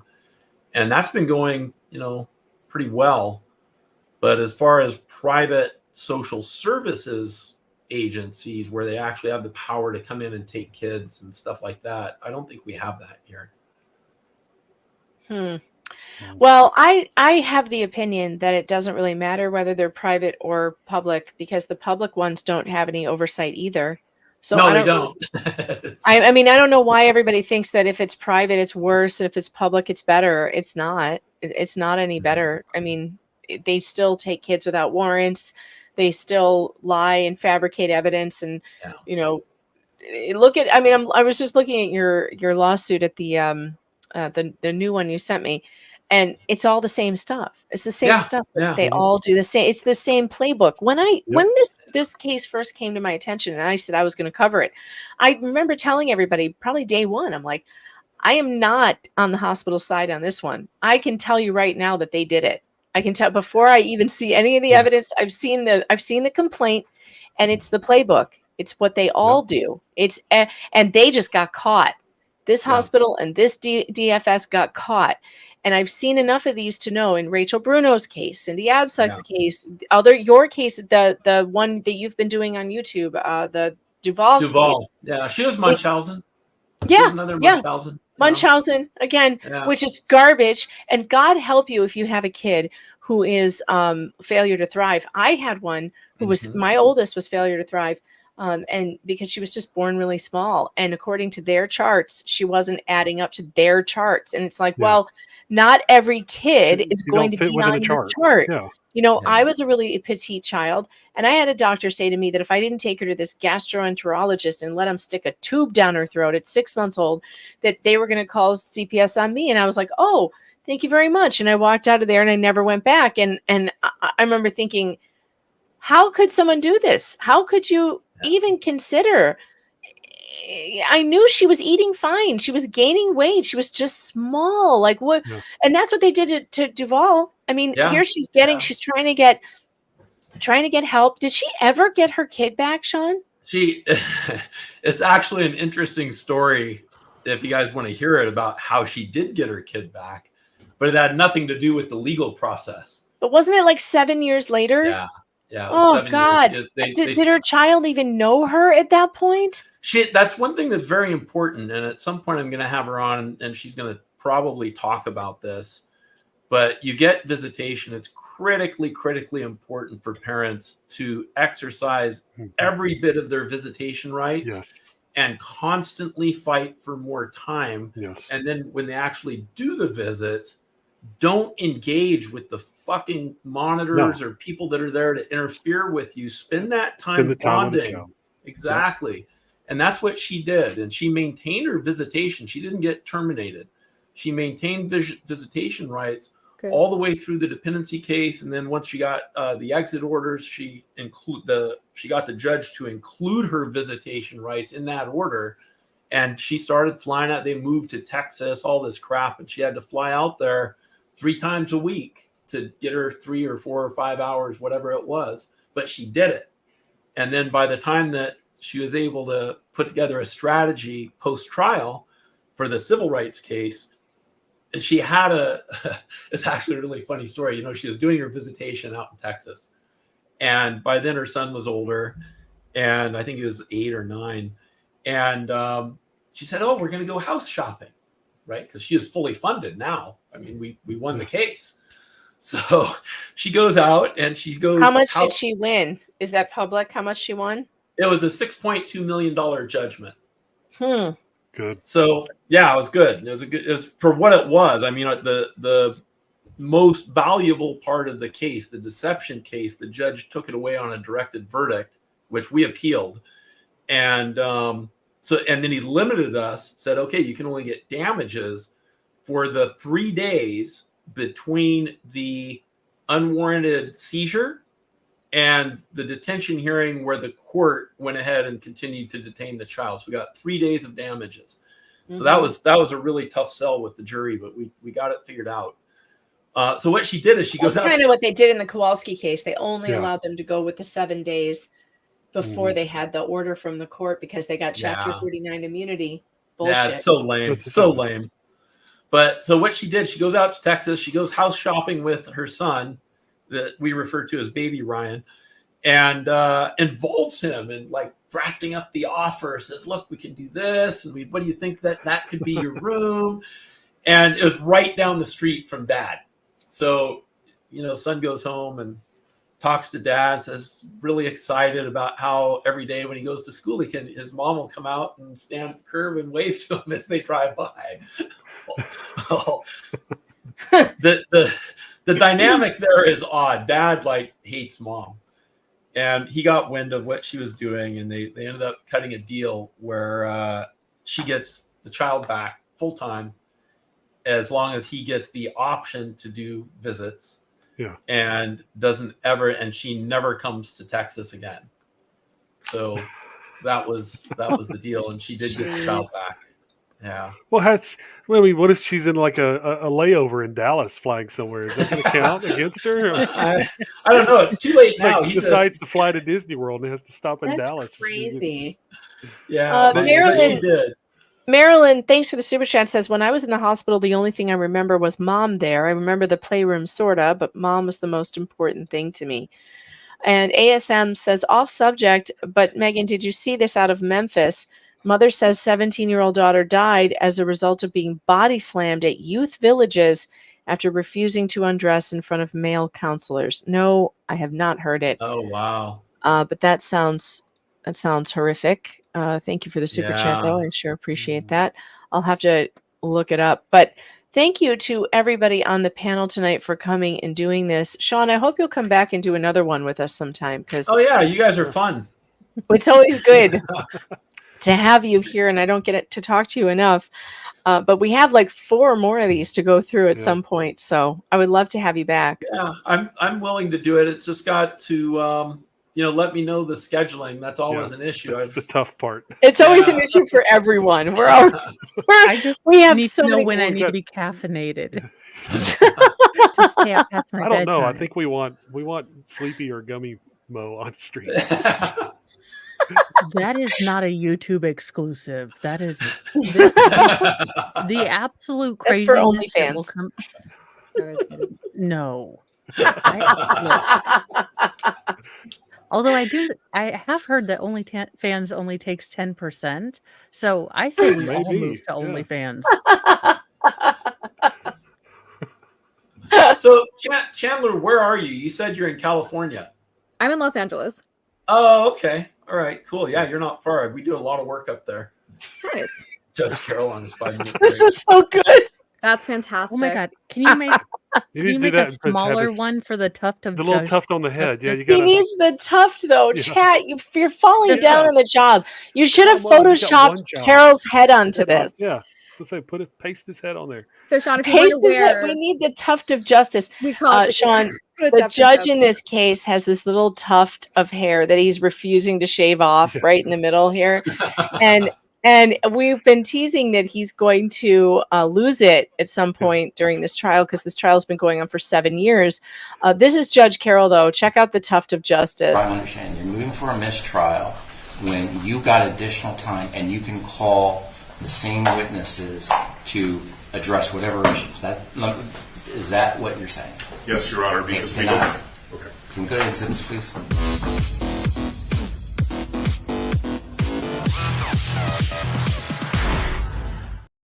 We love Judge Carroll here. We love Thug Judge Carroll, and he has been so long suffering throughout this entire trial. You could tell a shift in his demeanor towards the defense. Oh, yeah, well, when they started lying to him? They were just lying to him, and he figured. Yeah. I think don't like that. This was on the Maya case, right? Because I think somebody Yeah. sent me a audio of, well, I guess when they figured out that the hospital had been like hiding records or lying about medical. They still never They heard they everything withheld their immediate jeopardy finding. Yeah. that. They lied to the court about having an immediate jeopardy finding. Oh God, locals, the feels when your wife and her boyfriend go on vacation without you. Reddit's going to be so mad about this. Wow. Oh, that's bad. Reddit's going to be so mad. Mr. Shapiro missed his vacation because of the IJ withholding of the IJ report. So they withheld it. They lied to the court about it, and then the court says, "Oh, guess what? You're going to have to now we're going to depose your hospital representative this Friday night, and we're reopening the record." Yeah, that's the hearing that I got. Somebody, I don't remember, it might have been you. I don't remember, but somebody sent, maybe it was Rachel Bruno. We've been trying to drag you into this case since it started. Me and Rachel, we're like, send this to Sean. Yeah, she said that. I listened to that one. I think my comment was, holy shit. Those guys are fucked. Yeah. Yeah, pretty much. When the judge is like, let me get this straight. You misled this jury and this court that everything was hunky-dory. And there's an immediate jeopardy finding? And we thought we buried that Dracula or something. Like he literally stood up and goes, "Well, I thought we buried that Dracula years ago." He literally said that. Guys, where are the Dracula memes? Locals, post the Dracula memes so I can show Sean because they're hilarious. About vampires is they're undead, so they will resurface. Yeah, they will come back. Right? I love the metaphor because it actually worked really perfectly. It was like, no, Dracula came back up because he's undead. You can't bury Dracula. You can't do that. No. The tuft is coming for you, brother. Oh man. The judge. Oh, here we go. They finally did it. They did it. Look. That's better. There we go. He was constantly taking 5-minute breaks because he was so pissed off at the defense. So he would be like, I need a break. And he would just like stand up and leave and walk out of the room so that he wasn't screaming at anyone. Oh God, the man had so much patience. I think he deserves a really lovely Christmas gift. I don't know how we can crowdsource that, but somebody should get him like a spa package or something. It's just God bless Judge. Here's one.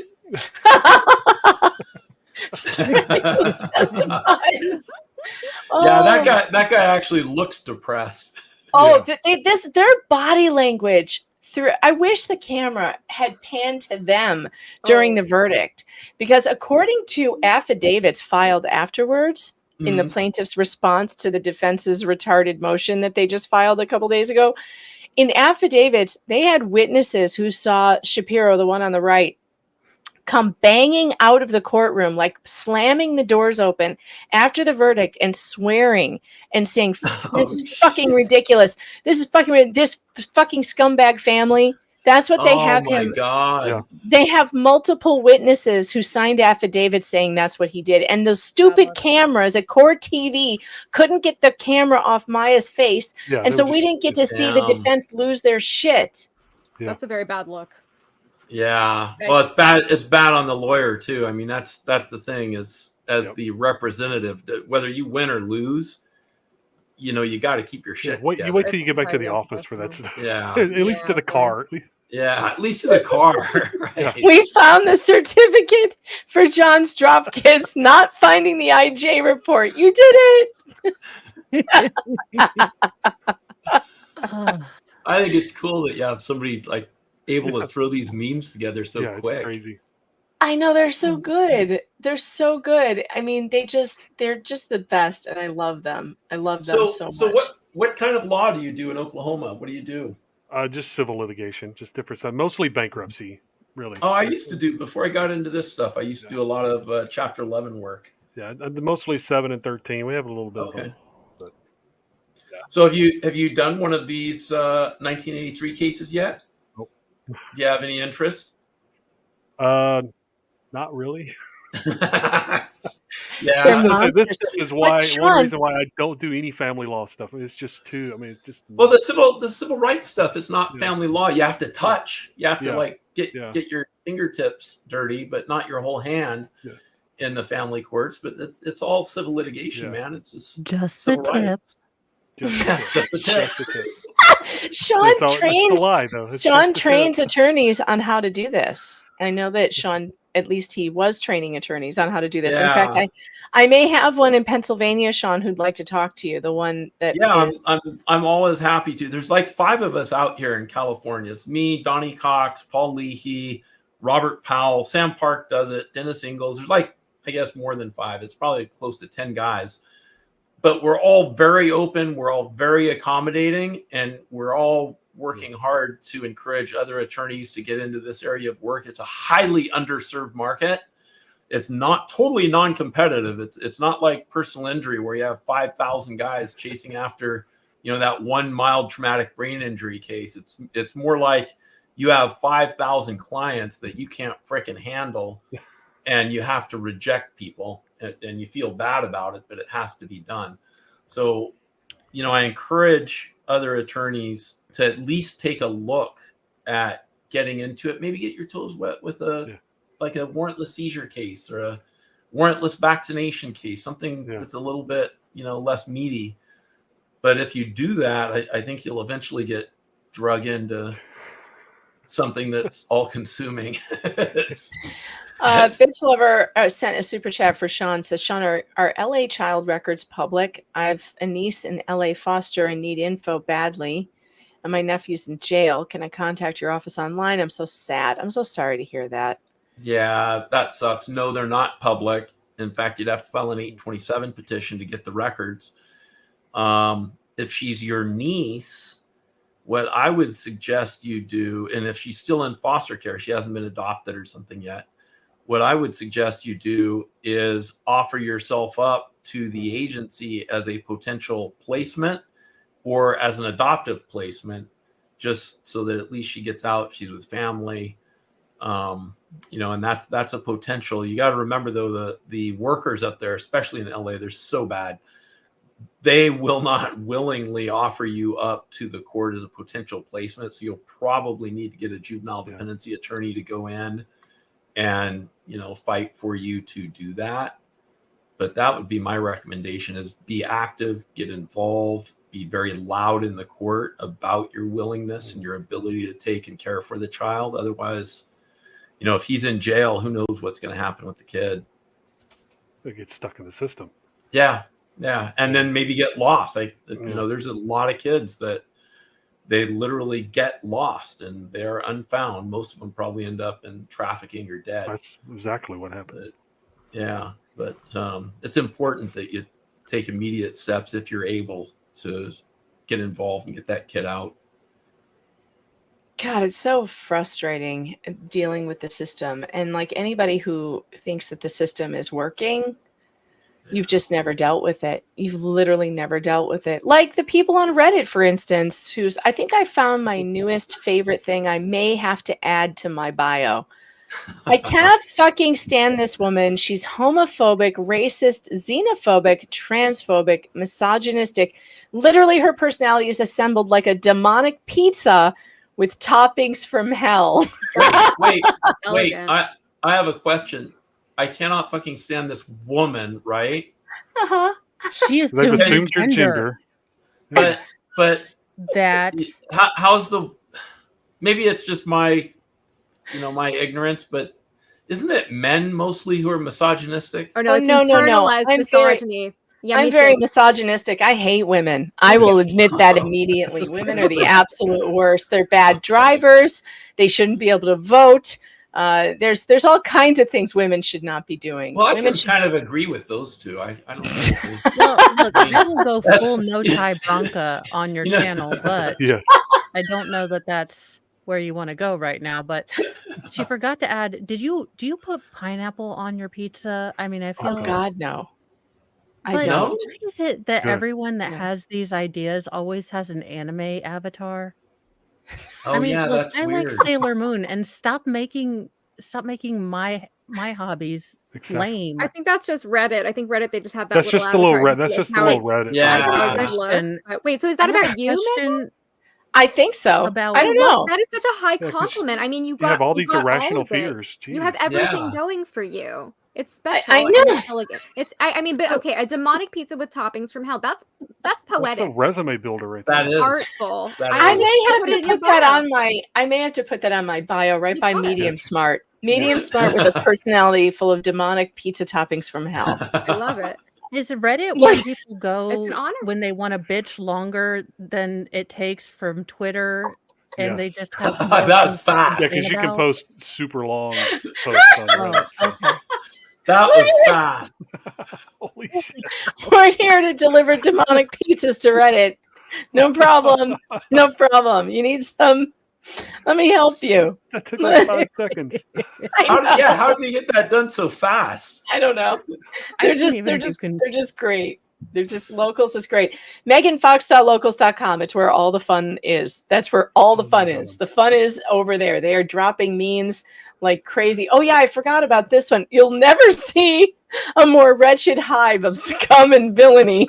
Also, certified salty bitches by Dr. Corcoran. He said my locals crew were so salty, and they love that. That's funny. Ooh. Sean, you know what's interesting, Sean, is that in this might be the first big case that a bunch of us on YouTube have covered where the witnesses and the lawyers decided to talk to us. Oh, We've really? Yeah, so I've interviewed Dr. Corcoran, who was one of the expert witnesses in the case. I've interviewed the plaintiff's counsel, Greg Anderson. He's been on the show a couple of times. That's He is really a- cool. He was fun. He is so fun. And then he told the poop story, which, by the way, somebody found for me. One of the locals peeps found the transcript of the deposition where it happened. So, Sean, I guarantee you this has never happened to you in a deposition before. But one of the J Hatch risk management people were in a deposition. They were in a tiny little room, and she literally had a medical emergency all over the floor Oh God. in the room. And it's on the court transcripts. And like people were running, screaming out of the room. And they couldn't stay. Man. They couldn't stay. And it got all over Greg's briefcase. It's Oh, just a God. whole. Oh, no. Yes. Sorry, Megan. Oh my god. Oh, that's And horrible. I found the court. So the court We have the transcript. transcript for that one. Yes, Yes. it exists. Oh, The poor briefcase. oh, no. It We've exists. heard dramatic reading for that one. That's crazy. Oh God, there's an entire screed about that. There's an entire thing. It's not just that one Yeah, thing. that's a Reddit. They can just. Oh, look at this. She stated that public schools that support Pride Month are teaching kids LGBTQ propaganda. Well, Yeah. well, So, facts. well, yeah. And she called queer culture a fucking cult. Well, it kind of is. And So she has like an egregious amount of articles dedicated to shitting on Meghan Markle. Well, because she's a terrible person. She's a horrible human being, and so does South Park. Can I just say That that are- is one of those letters? It is a cult. It's absolutely a Yeah, cult. it I is. reject It it is. entirely. That's why I don't say I identify as a queer. No, it's a cult. Oh yeah, I totally forgot that you're one of them. I always forget I that don't Chandler is a lesbian because she never talks about it I'm because not a she lesbian. doesn't. I'm not really. she's I'm bisexual, and Yeah. I have dated women, but I'm not really doing that anymore because women are insane. So as much as I'm attracted to It's them, like Truth. so I've dated women who make a great case for misogyny, and apparently I have a lot of internalized misogyny. Megan, I only hope that one day somebody can insult me this beautifully because I I'm sure aspire just to- give it you're time. I'm trying to follow in your footsteps here. This is very Look at impressive. this. Well, it's like a Flux says, the LG&B crowd can't stand the rest of them. It's Yeah. true. Well, the Flip normal side ones both, anyway. we're not fans. No, we've I'm Well, big isn't- fans of the isn't normie there- gays. Isn't there supposed to be an I plus or something at the end of that? Oh, there's all Mm. kinds of shit now. There's- LGBTQAI plus. So- EQ. There's a lot. This post is only one day old, though. Is this person intentionally excluding everybody else? Oh, Yeah, exactly. they're being very not inclusive of the intersex people and the furries and Doesn't that seem a little hypocritical? it's bigotry is what it is. That's the tolerance there. Yeah.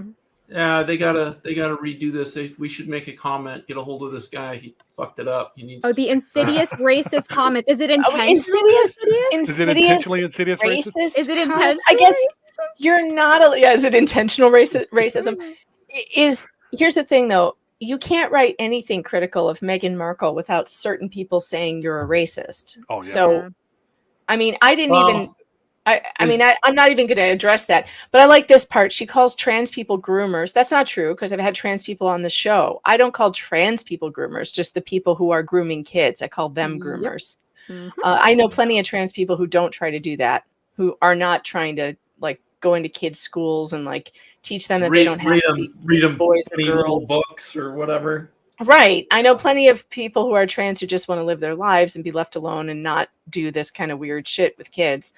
Like this is a deplorable woman. Oh, okay. With the nastiest set of beliefs and zero journalistic integrity, and I am begging all the attorneys, plaintiffs, and J Hatch to not grant her exclusive interviews. Well, too late for that. Yeah. Because she is But, vile, and her abhorrent, bigoted views do not deserve to profit and platform off this case or literally anything on this planet. Oh, Wow. so I shouldn't be able to feed my children. Wow, that's really interesting. You never struck me as bigoted. You never struck me as a bigot. Maybe some of these other things, but not a bigot. Yeah. Yeah. Well, that's out of left field. The other things. Oh, and they brought Marilyn Manson into they it. brought the Yeah, Marilyn Manson we called the docu-series Also about love- Marilyn Manson, noted rapist. No, he's not. He's not a He noted hasn't been rapist. convicted of anything, and he hasn't She been called charged with that anything. a smear campaign. Yeah, it was. Exactly. It's was. absolutely a smear campaign. Girl, it's not a smear But if it's true. Well, it's Megan- not Well, it hasn't true. been- yeah. Megan, Could be she under wrote the about jail. it in Jezebel. Jezebel did you said say? it was true. Jezebel Vice Jezebel went Vice under. said it was true. Yeah. No, Jezebel resurrected. It's back. Just like Dracula. Well, The bitch is back. you can't bury that Dracula. We really wanted to, but we can't. Oh my God. Megan, These that's people are insane. It's All right, so beautiful. It's poetry. I see that my You know- I think that's going to be a fun note to end on. I got to get out of here because my camera's starting to Yeah. die.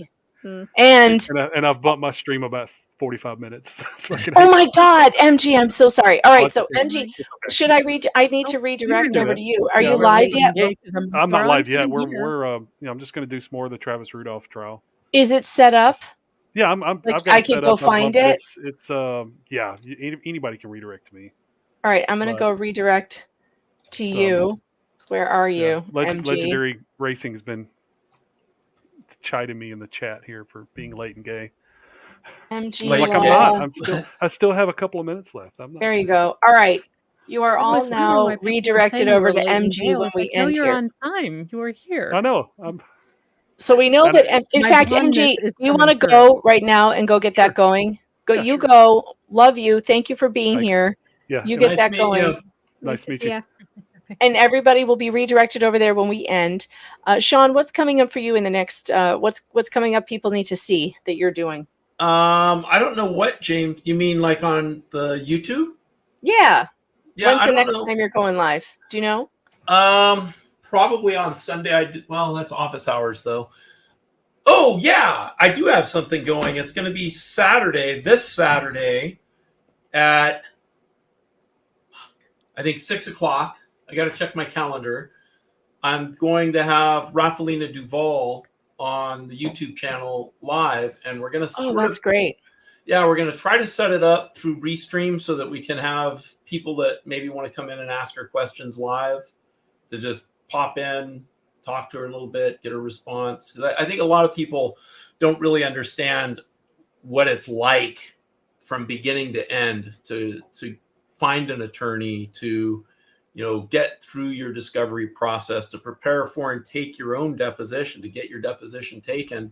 And she was grueling examination, 4 full days. And I ended up getting thrown out of it. I did the first day, but the judge ended up bringing it in and doing the finishing her deposition in the jury lounge in his courtroom because I was just too disruptive. that was my own thing. But yeah, she's gonna come in and just talk about that whole process, what it was like, how she got there, how she made it through, the work that it took to actually put on the trial. not just for the attorneys, but from her perspective as the person whose life was being just flayed open for the entire courtroom. And it was an interesting courtroom dynamic because in addition to the 14 jurors, you have 12 and 2 we had 4 alternates, so 16 jurors.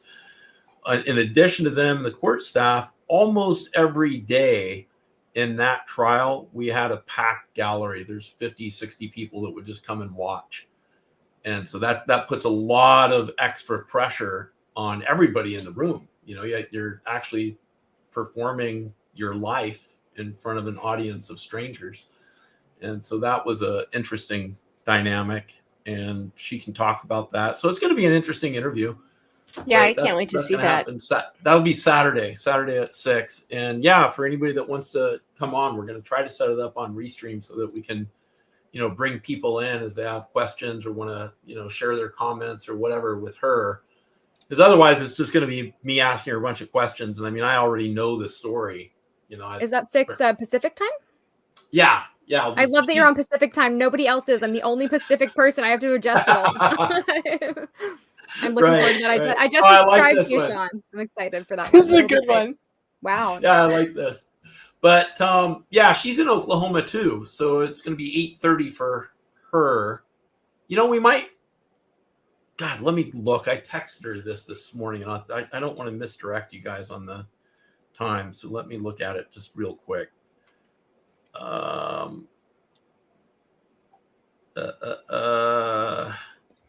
Oh, who did this? Amber Turd revealed to have shit on the floor during deposition. Oh, it's 5:30. It was Amber. 5:30? Yeah, Pacific 5:30 Pacific time. So that's 8:30 Eastern. Okay. Yeah, 8:30 Eastern, 7:30 for Oklahoma. Well, I'm totally going to be there for that. I want to see that. I want to watch. What about you, Mo? What you got coming up? Tomorrow morning at 9, I have newsy news. So it's the news you never knew you never needed. I have none of the Mesopotamia. I have no politics. I just find weird stories and I, chat about them for about an hour.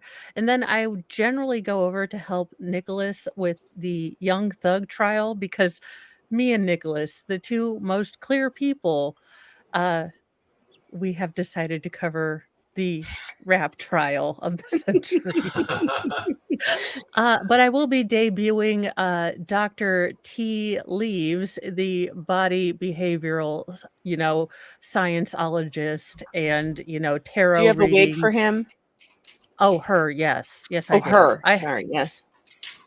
Look, eventually, she is going to be one of my correspondents. I had Donna Adelson earlier this week. She is in solitary confinement for cussing and calling some of the guards cocksuckers, which then she is stuck with the pores, and it really wasn't her fault. But of course not. What the calling them cocksuckers wasn't her fault, or something else? She was stuck with the pores in jail in Tallahassee. It wasn't her fault that she called the so she's been stuck in. Yeah, it's a real shame. So she is not going to be a correspondent for a little bit until she gets out of solitary. So that should be interesting. We'll be praying for her. Yeah. How about you, Chandler? What's going on with you? What you got coming up? Well, I have finally returned to YouTube. I got some of my tech fixed. I probably need to replace my laptop like you. But tomorrow I'm going to be on Layback News on Eric Hunley's channel at 12. And that's 12 p.m. Eastern. And then I'm going to be putting some content out on my channel once it hits December. So next week I should be coming out with videos. I have ideas. So find me at Remy, REMY_legal, and keep an eye out. I will be going live. I'm probably going to be introducing Wicked Women Wednesdays, where I just talk about terrible women who engage in misandry and other crimes. More misogyny. See, I come here for misogyny, Megan. Me too. I struggle with it every day. Bunch of woman haters. I want to be a feminist so bad, but I just hate myself. I can't help it.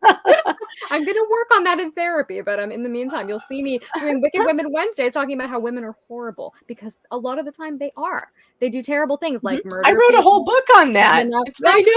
You know what? Remember should buy Megan's Salome? book. She had John the Baptist's head cut off. This Yeah. woman was wicked. Wicked. Believe evidence, not Well, women. Also, you don't call, the emperor's wife a whore all the time, too. Well, Oh, there was a case in LA there is where that. there was this case in LA recently where a woman entered a man's home. She was a homeless woman, and she shot him to death. And she had, and they didn't know each other. He committed the crime of being friends with a woman that she was stalking, a director who she had worked on. Wow. She'd worked on the film as an extra, and this woman got several restraining orders against her. She would write her threatening notes, and so she decided that she was just going to walk into the home of her friend and shoot him to death in front of his fiance. So the man died. He was 33. It was really awful. This happened on Monday this week. I might be interested in covering that because it's a really awful, really tragic case. And people say that women aren't violent. So, I'm here to dispel misinformation. Most women aren't violent. Most men aren't violent either. Most people aren't that's violent. true. Yeah, most men aren't violent either. It's not a gender thing. It's pretty equally distributed across the genders in some regards, not necessarily with physical strength, but I go into a lot of that stuff. I like going into statistics, dispelling myths about DV. And I mean, Megan and I are kind of two peas in a pod. I admire your work a lot because you talk about the issues that I really care about. So, I like the way that you think. And, we agree that, some women make a great case for misogyny, like Amber Heard. So, just saying. All right, I've got 4 super chats to get to, and then we're out of here. Let's see. Lynn, it says you forgot the comment he made about the jury. Oh, you mean the comment about what can you expect from 6 people at a bus stop? Yeah, that was pretty bad. Who said that? The defense attorney? Fat Clark Kent. He, whose name is also Hughes. We call him Fat Clark Kent. One of his emails got leaked. And it was him saying, well, what do you expect from, 6 people at a bus stop, basically? And it was pretty insulting. It was pretty insulting to the jury. Bitch Lover, thanks for the super chat, says, love you guys even more now. Well, we love you too. Sarah Adams says, you're awfully awful person with a side of awful. Thank you. Thank you for that. Appreciate that. Oh, the chat wants you to know who Fat Clark Kent is. This is Fat Clark Kent. He also showed bikini pics of Maya, underage bikini pictures while she was in her deposition, and left it up on the screen for more than 5 minutes while he was questioning her for no reason whatsoever. They were not evidence of anything. He's a pedophile. Just a sicko. It's allegedly, maybe. I don't know. Yeah, probably not. Probably not, but it is a weird thing to do. Kate Adon sent her very first super chat on a live stream. Thank you so much for that. I appreciate it. What a nice way to go out. And thanks everybody for being here. I really appreciate you guys. And we'll see you again soon. It's the night time, so we'll do the chill stream outro. So go to bed or go to MG Law, because that's where I redirected you. See you guys.